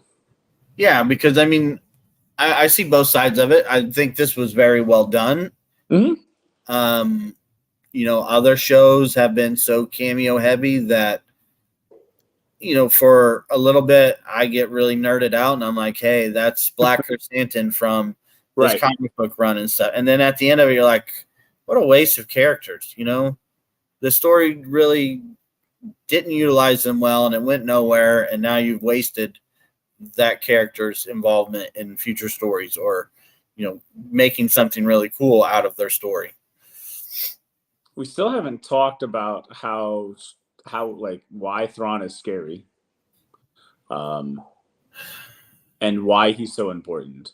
I think they've made the connection that Ezra is a connection to the Ghost Crew, right? We need to get Ezra back. So I'm just curious of when Thrawn, because we're at episode 5, so we got 6, 7, and 8. We got 3 episodes left. I was talking to a friend of mine who's a big Star Wars fan, listens to a couple of the podcasts, and he was thinking that Thrawn would probably be in the last episode, and you wouldn't get anything of Thrawn, and then that would be kind of the cliffhanger to lead into season 2. I think you'll probably see him at some point next episode. Then 7 and 8 are going to be like a whirlwind, preventing them from getting back. And I don't know if she'll find him next episode. I might be a Thrawn. I think it'll be because we left. Right. We left them because they're traveling right now, right? So they're in space. We'll leave them. We'll try to figure out, because there was a lot more pressing and more peril that was here in whatever planet we were just on. So that's where I feel like the storytelling was at. I think they're gonna then flip it, and you'll get more of a Baylan, Sabine, Hati, Morgan Elsbeth, and so you might see him next episode. But I don't know if Ahsoka, because the last I don't think the good guys will see him next episode. Right, because the last thing that she said to Huang, or whatever, however you say his name, was Yang. Yeah, but she said, do they know where they're going? And she said, nope, but we're going to write it out. Right. And going somewhere is better than going nowhere. Mm. That was kind of, and that could have been the lesson that she had. And another thing that I saw already within a couple minutes of scrolling social media is you see that she has a demeanor change too, right? I think we already talked about that. Like, she's not the sullen, she's Gandalf the White, and she's a little bit more of a smile. There's a little bit more of like a let's write it out and see where we're going. She's not as dark and a little more of the old Ahsoka. Yeah, but it's more of the young Ahsoka, I guess, is when you say the old Ahsoka, meaning back in time. back in time. Right. Yeah, young Ahsoka. Right. But I don't know if she needs to go to be the whole thing. I think there was another comment about did they miss an opportunity to call him Sky Guy at some point in those flashbacks? Yeah. I could do without that. Quippy. She wasn't as quippy, but at the same time, she was Ahsoka she was the old Ahsoka just in the younger kid's body during the flashback. So there wasn't there it wouldn't have felt right to do a Sky Guy quip. I hope we get some like delving into where Thrawn is. Like, is there anything there? Is there society, civilization? You know, like how have they survived this long if there's nothing there? I guess they are on a Star Destroyer, so. Or are they? I mean, they were when the Purgles ate them and grabbed them and took off with them, but are they still? You would think so. Where else would they be? I mean, I'm just saying the Star Destroyer would be there. It would be full of supplies. I mean, heck, they could be on Exegol making extra Star Destroyers. They don't have a wayfinder. The whales can't get there without the wayfinder.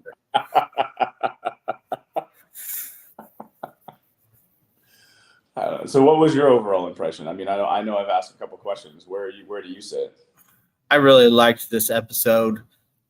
Did it match with all of your spoilers that you know, like the spoilers that you read into? Was it 100%? Okay. Now you got to take that with a grain of salt too, because they've already released the episodes to like the bloggers and like the media. Well, 2 days ago, another from the same person that I follow, I get most of my spoilers from, said that this episode had been completely, or at least the world between worlds stuff had been cut way down. Cut way down. Yeah. Okay. I mean, so that just means that there were probably 2 or 3 more flashback scenes. Yeah. They took out a lot of any of the what if scenarios. Oh, like going like the what if we went in this way or we fall in this way? What if Ahsoka had been on Mustafar? You know. I'm glad that that's cut out. That didn't need like this. Right. I think this was a very deliberate message from Filoni. Like, I know he said it before, but this is kind of cementing that we are not changing anything with the world between worlds. True, but this is the perfect way to use the world between worlds, right? So I was saying last week that I was hesitant because with great power comes great responsibility. This was the perfect way to use it because everything happens all at once. So she's able to experience everything all at once. Yeah. So it's a great way to teach her those and go back into the flashback and have her see things in a different way. As opposed to them going and trying to like say, oh, this didn't happen this way. It's going to happen this way now. And like make people lose their mind. I think there was going to be a idea of her seeing things and showing her that she could not have changed Anakin's fate, regardless of what she had done differently. I think Anakin's fated to be Darth Vader. Do you think that still came across though with the way that they did it? I think it did. Yeah, especially that last battle where he when the last battle on Mandalore when he turns around, right, and pulls out the red saber. See, now that's a question that I had written down here, and I don't know if you guys hit it. I just had little technical difficulties here, but like my question is, if you could summarize what was Anakin's message to her in that, what would you say it would be? Because like he's like maybe I'm just an idiot watching this show, and I'm trying to understand. I'm just like, what is he really trying to tell her? Is she looking like? Can she not see the big picture? Is that what he means? He's just like the situation is live or die. Like, is that just what it is? Like, and his live or die situation was the path that he took. Like, and that like, I was trying to understand like, and me, I'm watching it thinking like, am I just an idiot that I can't grasp what he's trying to say? But like, I'm thinking about what his message was. No, I think you are in the majority. most people are in that same kind of world, and they're going to put their own experiences, they're going to put their own insights into it, right? Like Alfie's going to have the book knowledge that he has, the comic book knowledge that he has, and he's going to look at it one way. I'm going to look at it another way. And I think that's the beauty of it, is you can experience it, and no one's right, no one's wrong. What we said when you dropped out, though, we did kind of hit on it, but like my take on it was, when I was watching it, when she grabbed the lightsaber and put it up to his throat, that reminded me of the cave in Dagobah. It also reminded me of the mirror situation in The Last Jedi with Rey, and it was their choice. And then there's also Master and Apprentice, is what I said. So in Master and Apprentice, one of the characters, I don't know if it was Rael Aberoth or somebody, there's like, we get tempted by the dark side all the time, but the difference is I choose the light, right? So I think this was their way of showing her that he chose that path. You don't have to go down that same path. If she would have cut his head off, then there's a chance that she goes down that same path with him, and that lightness goes out. But she chose and said, I'm different than you. I don't have to be that way. Yeah. Interesting. Yeah. I mean, I'm like, it's funny because I'm thinking to myself now, it's like, maybe, like if the World Between Worlds was a part of Star Wars, like for all this time, you can't help but to look back and think like, now, if you could say that some of these Jedi went into that World Between Worlds and made the wrong decision compared to Ahsoka. Like, I don't know. She didn't die, but like, who knows? Maybe when Anakin got his arm cut off by Dooku, maybe when he was knocked out getting his surgery, maybe he was in the World Between Worlds. You never know. It's like a ridiculous theory that I'm just like throwing out there. It really doesn't make any sense, but to me, it's a fun layer to add to Star Wars. Yeah, I really think it is. It kind of adds on to, you could see like Qui-Gon being a very World Between Worlds kind of Jedi. Yeah, absolutely. The Order itself would probably consider it to be a legend, something not to be tampered with. Yeah, not worth their time, and always in the future. Always in the future. Always in motion. The future is, you can't tell. Like, they wouldn't want to go and play hokey with it because it could cloud their judgment. Where, like in all the books that I've read, Qui-Gon studies and is like this studious and wants to know and devour anything that he can about the history. But yeah, he would definitely live in that World Between Worlds. Could you imagine that an Anakin and Qui-Gon World Between Worlds in this like very exact same format? That would be freaking awesome. That would be. But what? So I mean, envision with that. What's that? What do you envision with that? I envision a Qui-Gon going over like Anakin's stages that we never saw when he was like maybe like 13, 14 years old, but like Force Ghost Qui-Gon, because like, I guess you can't go back and have like, because technically Anakin wasn't with her when the Siege of Mandalore was going on, and Anakin's like, hey, I don't remember this battle, because it's all about the memories of the person who's in there, I assume, Mm-hmm. But like, did the Force choose to put them at the Siege of Mandalore since Anakin didn't know about it? You know what I mean? Like, it's all about just the person who's there. Like, I don't know. Yeah, but this is all kind of also like the Mortis arc. Mm-hmm. Did any of this even happen? Was it True. just a dream? Who knows? Could she have just passed out in the water? Yeah, but yeah. Right. So, I mean, it's the same thing that you have in almost every other movie when you have somebody go through that comatose situation and they go through and experience life. And then what is it? It's a Wonderful Life, right? Like, he basically does the same thing. It's like an Christmas movie. Like, I mean, it's a trope. It's a way to show that there is a way to experience life in a different way that makes you realize that this life is different. Even the Christmas Carol, right? So they go through and see the spirits, and they see the spirits at different pieces. And essentially what you have is the same thing as Charles Dickens' spirits. You have early Ahsoka, like present, didn't get the future, but you got the present and the past, or the past and then further past. I will forever look at It's a Wonderful Life as the world between worlds now. I mean, Dickens is the same way. Like Christmas. It's true. Yeah, every movie now has the world between worlds. I like it. I mean, they all have something like it, right? So, like, and that's the problem. The problem is the whole what it could be used as, because of the way that it was used in Rebels. Because Ahsoka was saved, and Ahsoka was pulled out of one situation, but she had to go back into that same situation, kind of like Back to the Future. They pulled Marty out, but he had to go back in and refix things because poop hit the fan. So yeah, they all have, a lot of movies have that, like that idea of you have to experience something in a different way to realize what you have. Yeah.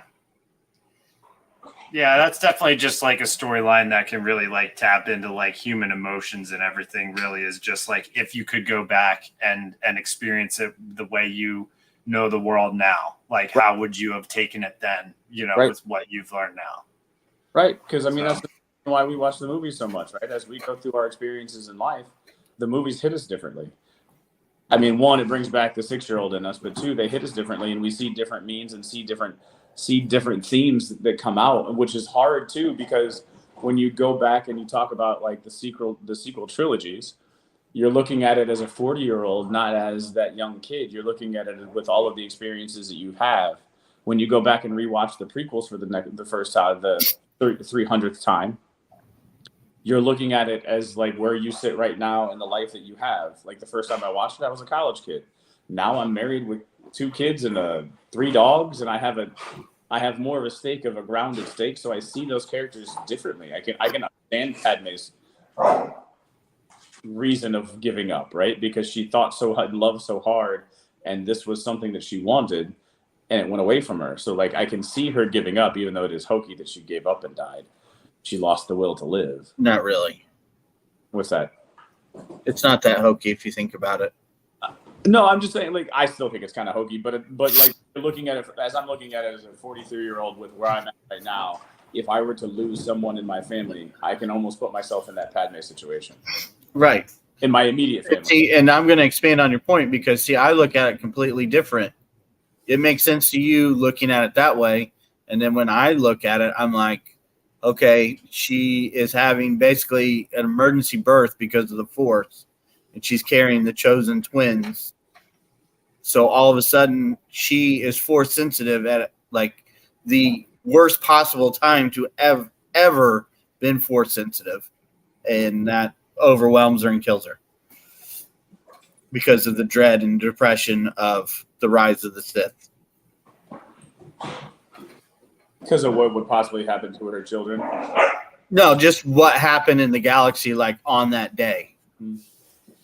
You know, the Jedi die, Anakin, the Sith take over, and all of a sudden she's Force sensitive because she's giving birth to the twins. Yeah, no, that's definitely an interesting deep cut. I mean, that's what this episode is bringing out. It's bringing out deep cuts because it was a very deep episode. I mean, yeah. I could see why they put it in theaters. Think about like Ahsoka at the end of the Clone Wars, the way she felt about the clones, and then to go back to the beginning and see them dying, you know, the way that they did in that battle. And the way she interacted, the first thing she did was to walk over to one that was dying. Put her hand on that one, and he kind of reacted to her, and you could tell that meant something to her, right? Like there was like she had that feeling of like, oh my God, you're lost, and like, yes, I agree. Like seeing it, like it's crazy to see it as a kid, but she was also mentally as the Ahsoka that we know as like that older, right? And it's just really cool. Yeah, that's one of the notes that I wrote down. You know, Ahsoka cemented as one of the best Star Wars characters. Like, this show is not over yet. The show is not over. No. But, I mean, like, I just think that this episode is a tribute to the story that was told before we got to this show ever even happening. Like, because it all makes sense. And I think Rosario Dawson did a freaking hell of a job again, like playing this character and just making it feel like it's her. And the girl who played young Ahsoka, I thought did solid as well. I mean, I agree, Brent. I expected, the navy blue outfit Ahsoka to probably be a bit of an older version. I thought we were going to see 2 new versions of her in this. But they did make her up to be older. Like, I'm not like, you could see that there was an age progression. She wasn't as young as she was in that first scene, but I was expecting her to be a little bit older. Oh, I have a hot shot. I have a friend here. Yeah. This is Elle. She's joining me here, and I don't actually like that she's sitting on my desk right now because she's probably going to ruin some stuff. You brought up a question about, did it really happen? Was the world between worlds really there? And I'm going to go to one of Joseph's and your favorite characters, or I'm thinking a lot of people are going to like this kid anyway. Jacen Syndulla hearing the lightsabers, and then Hera hearing the lightsabers. What do we think about that one? What is your impression, and what are your thoughts on that? No, I mean, that kind of makes it seem like it was real, but then again, I don't know. They're also on a very, I think, one of those planets in the story that would be like a temple of the Force, or a lightning rod of the Force, if you will, like Titan. The Force is strong, and that in this world. So things may not be as they appear. I mean, I think this is really just one of those very mystical elements of Star Wars, this world, and maybe some weird shit really happens here, and you don't quite know if it's real or not. So does that lead us to think that Hera, is this their way of saying that everybody in a certain moment at a certain time, if they're quiet enough, if they're calm enough, if they're in a meditative state enough, they can tap into pieces of the Force? There are just some people that have more of it than others.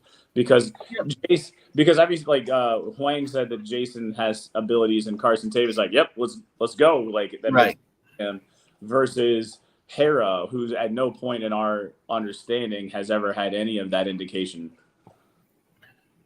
Well, I'm not getting into that. That's not appropriate for this program. But go ahead. Like, say Hera has a lot more dealings with the Force and Force people. So you're saying that through the intercourse to create Jacen, that some of the Force was transferred to her. I'm not saying transferred. I would say maybe heightened a little bit. Maybe if most people are 1%, maybe she got up to 5 or 6 because of the baby growing inside of her. Right. Yeah, that's an interesting thought. Some of the midichlorians from Jacen got in the blood system.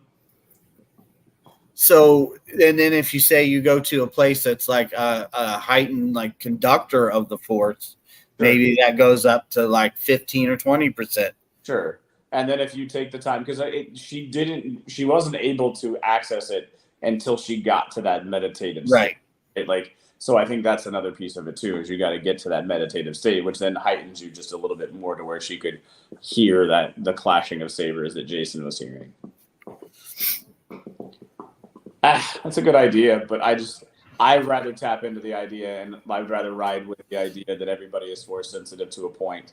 Well, everyone has the midichlorians in them. It's just they're not. They can. Right, and I want to reside in that world. I want that to be my Force world. They're doing a hell of a job of establishing a very young Jacen Syndulla as well. The little young actor who's playing him is doing a good job, and it's a nice, good young Jedi story to tell. So, I agree. Who knows? Who knows down the line? Maybe a live action show more geared towards the kids in the future. Oh. Could he be the lead to the sequel trilogies, right? Because all of this is kind of leading to the sequels. He just showed up in one of the ships at the end of it. This is the side story, I think. Like, it's not really leading to, but yeah. it's where you have the. And see, this is where I got to, kind of shut my mind off a little bit, because you're going to have a hard time after this last week's episode, then this episode, and tell me that Luke Skywalker does not sense any of this going on. We don't know how far away. Nah, come on. The galaxy is basically barren of anyone using the Force. We don't know when he shut off, too, right? This could be in his shut off mode when he. This is concurrent with Mando season 3. So there would be like the time of Kylo Ren's birth, I think. Kylo Ren's still just maybe a toddler. Did you hear the Senator Organa? Senator Organa, yeah. They called her Senator Organa, which I thought was interesting. So it was a good little reference to try to connect it. She hasn't broken off to form the Resistance just yet. No. Where were we going with this? About Luke Skywalker. Yeah, how did he not sense what's going on with all of this? That's what you're having a hard time wrapping your mind around. Right. And they did give a Senator Organa. You're going to establish that this child is strong in the Force, that he would not be a candidate for his academy. Absolutely. Yeah, Luke would be all over that. Yeah, I like the idea that this kid is, part of the Ghost crew and maybe shows up in the future Rey movie or something, but how did he bypass the academy? How does the New Republic not contact Luke and say, hey, look, first of all, these two dudes showed up on this, one of our cruisers, and, gun smoked us all with lightsabers. And now. So I don't think so. This goes to like I want my Force world to be everyone can tap into the Force. I also don't see the Force as you can see. Like I understand that there are things that have been established, but as I look at it, I don't see the Force being that powerful to where you can sense absolutely everything at all times. Like that's what I find to be. That's what I. Right, but somehow. I get what you're saying, but the Emperor and Vader sends Luke, and he really wasn't doing anything. Vader just said the Force is strong with this one, didn't he? No, the Emperor said there's been a great disturbance in the Force.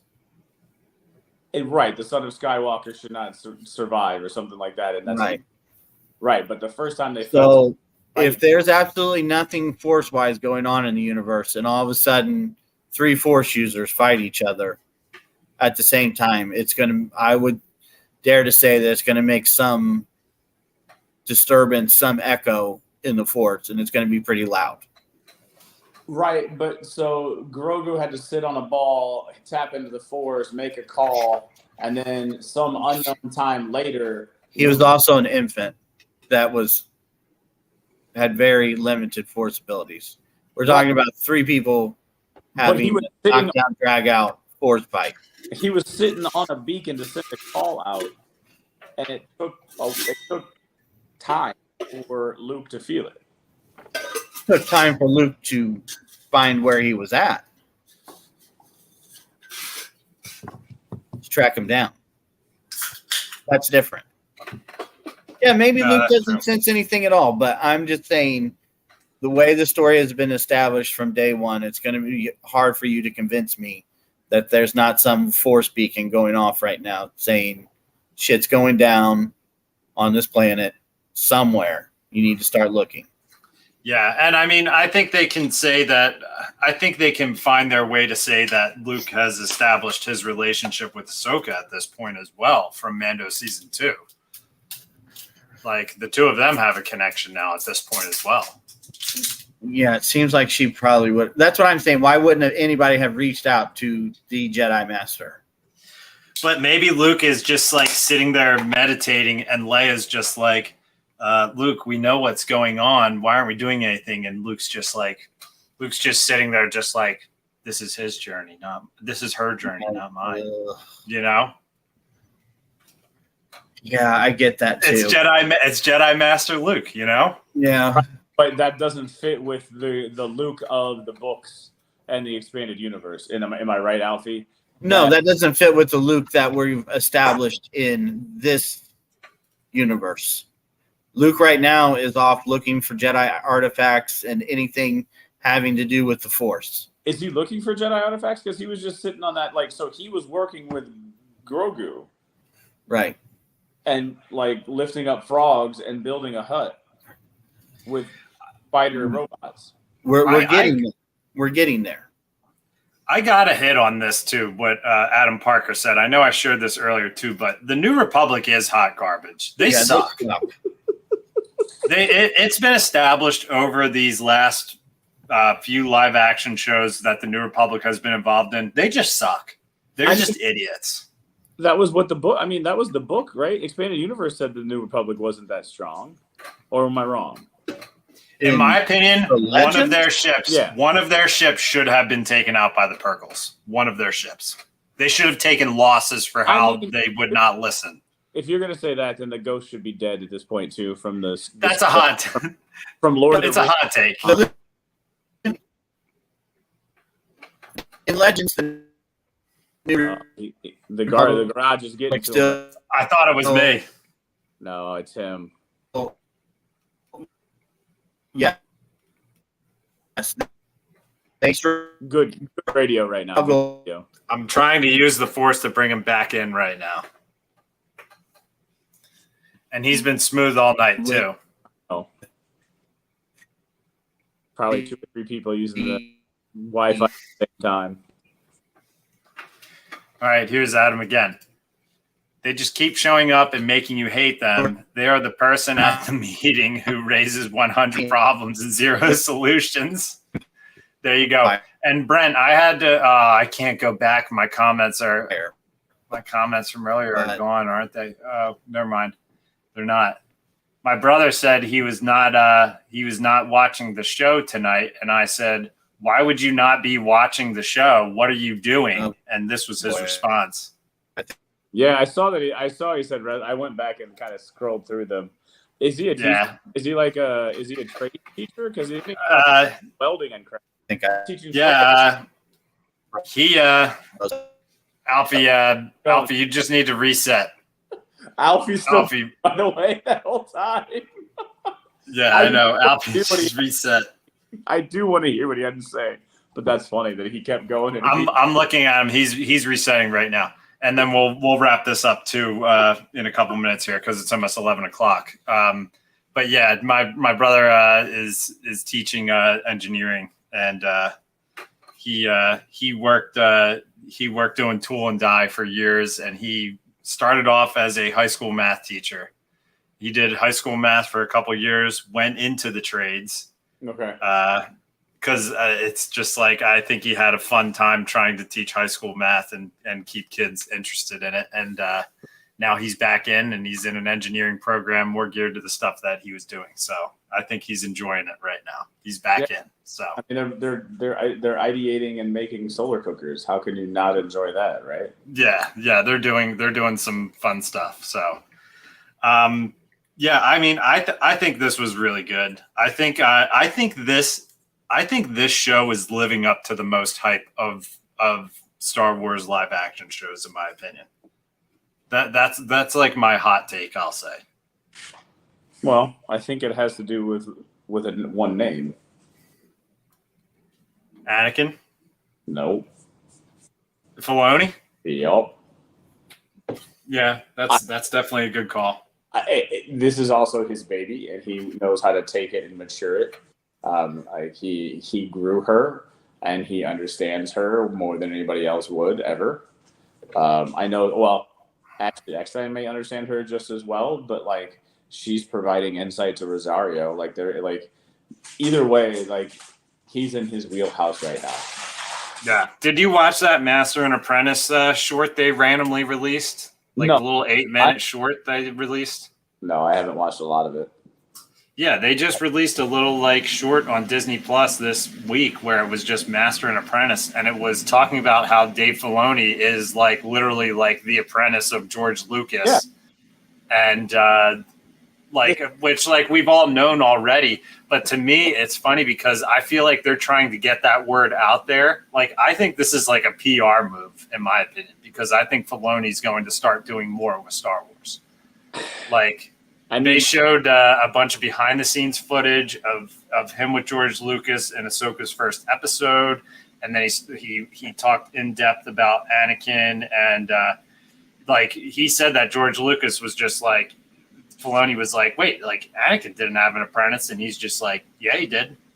He's just like, okay, like they went into like how Filoni is like the heir to the Empire. Is Filoni the heir to the Empire? There you go. This is something that comes from religion, comes from Christianity. When I'm helping group, and it really resonates with me, and I think it resonates in the Star Wars universe with what they try to do. Everyone needs a master. We'll call it a mentor, and everyone needs to mentor.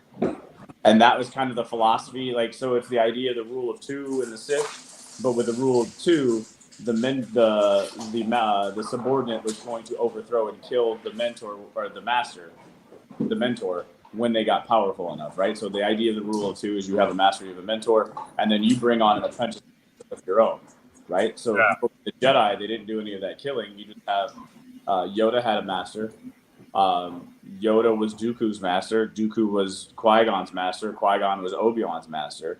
And Obi-Wan had Anakin. Everyone they have passing it down. Yeah. They have a master and then they have an apprentice, because you need to learn from somebody and you need to then impart knowledge on somebody else. It's a go to your trades.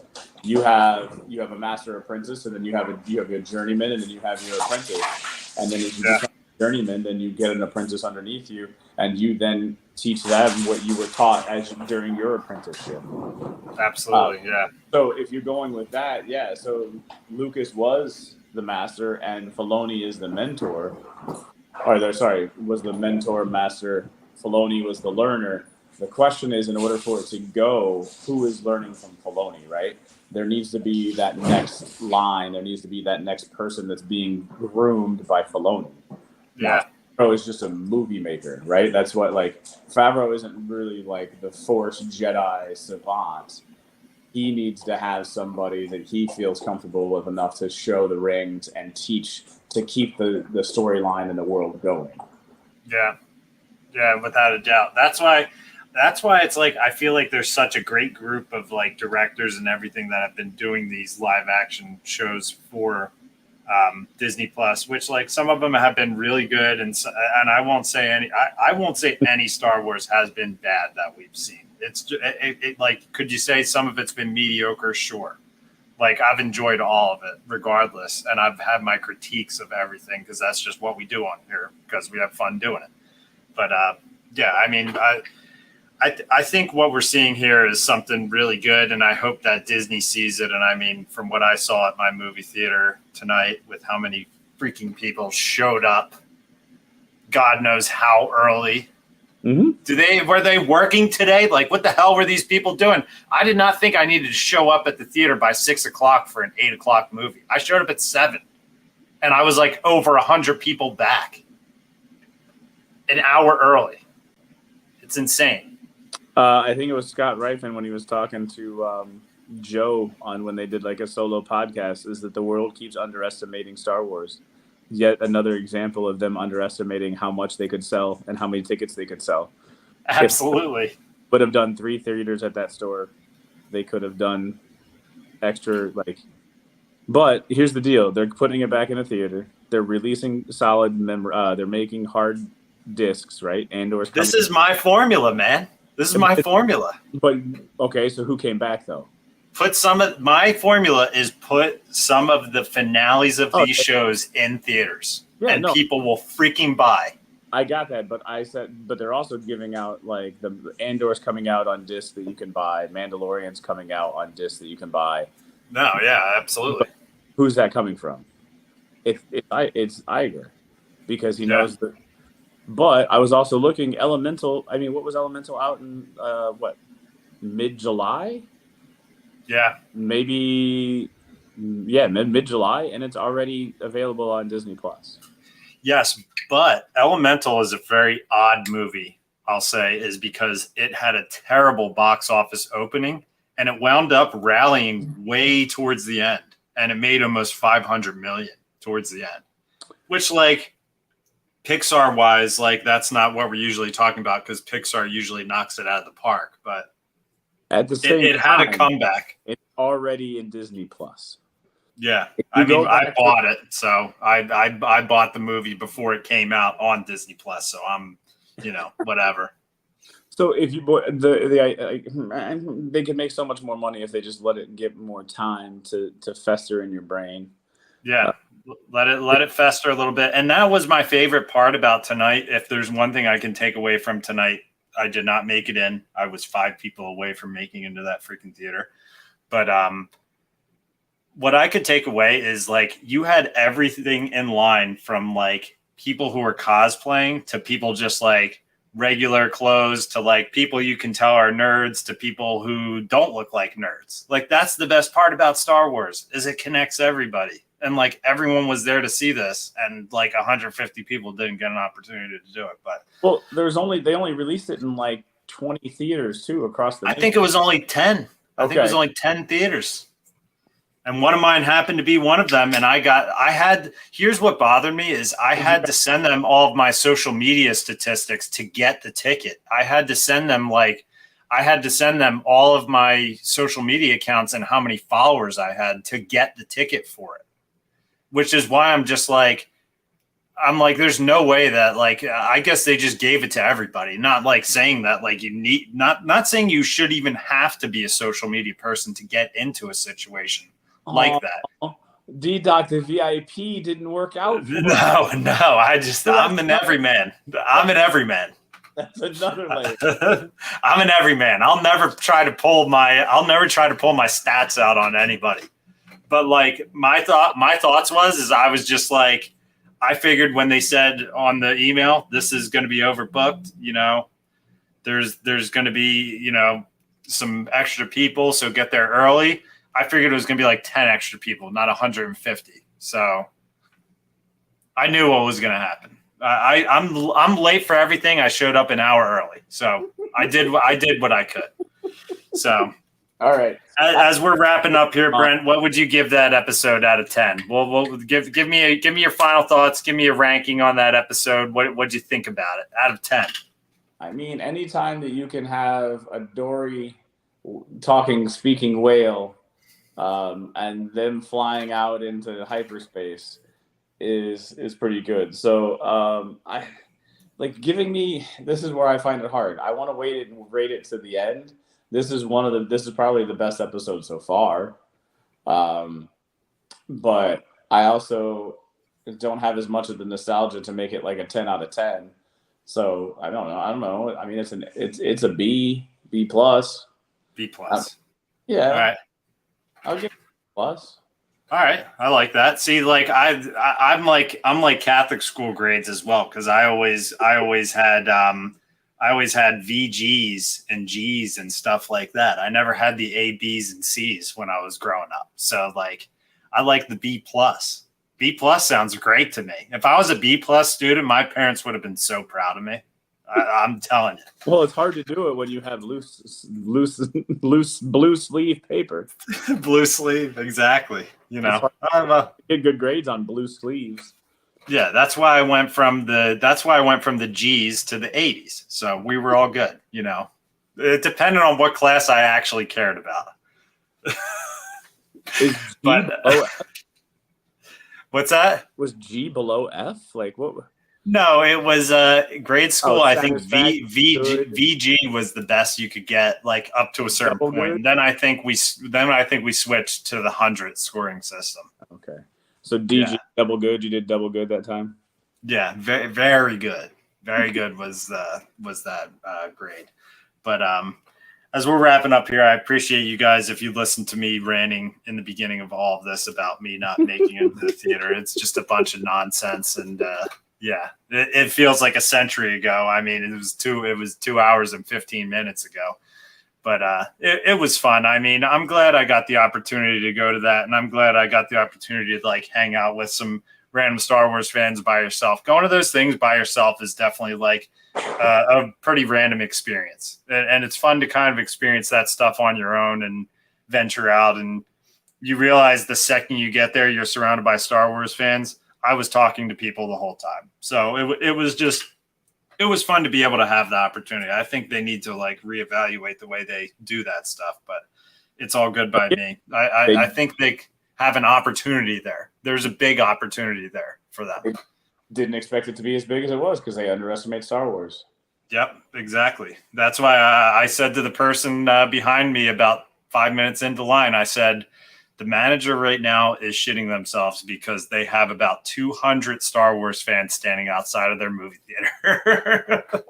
So it was fun. It was fun. But guys, thank you for listening to Rule the Galaxy podcast. Check out our YouTube videos. We're having a lot of fun with YouTube the last couple of weeks. We're doing these watch throughs with the show. Just check them out. If you want to rewatch the episode, throw us on next to you and listen to our reactions. It's pretty funny. We somehow throw it together with bubble gum and Band-Aids and tape and everything. Adam Parker, we love you. You've been riding with us this whole time. You're the GOAT. We really appreciate you. And until the next time. Send the invite. I know. We need an Adam Parker episode. We need to hear him. I mean, Who knows? He could be the next Rule of the Galaxy joiner like D-Doc.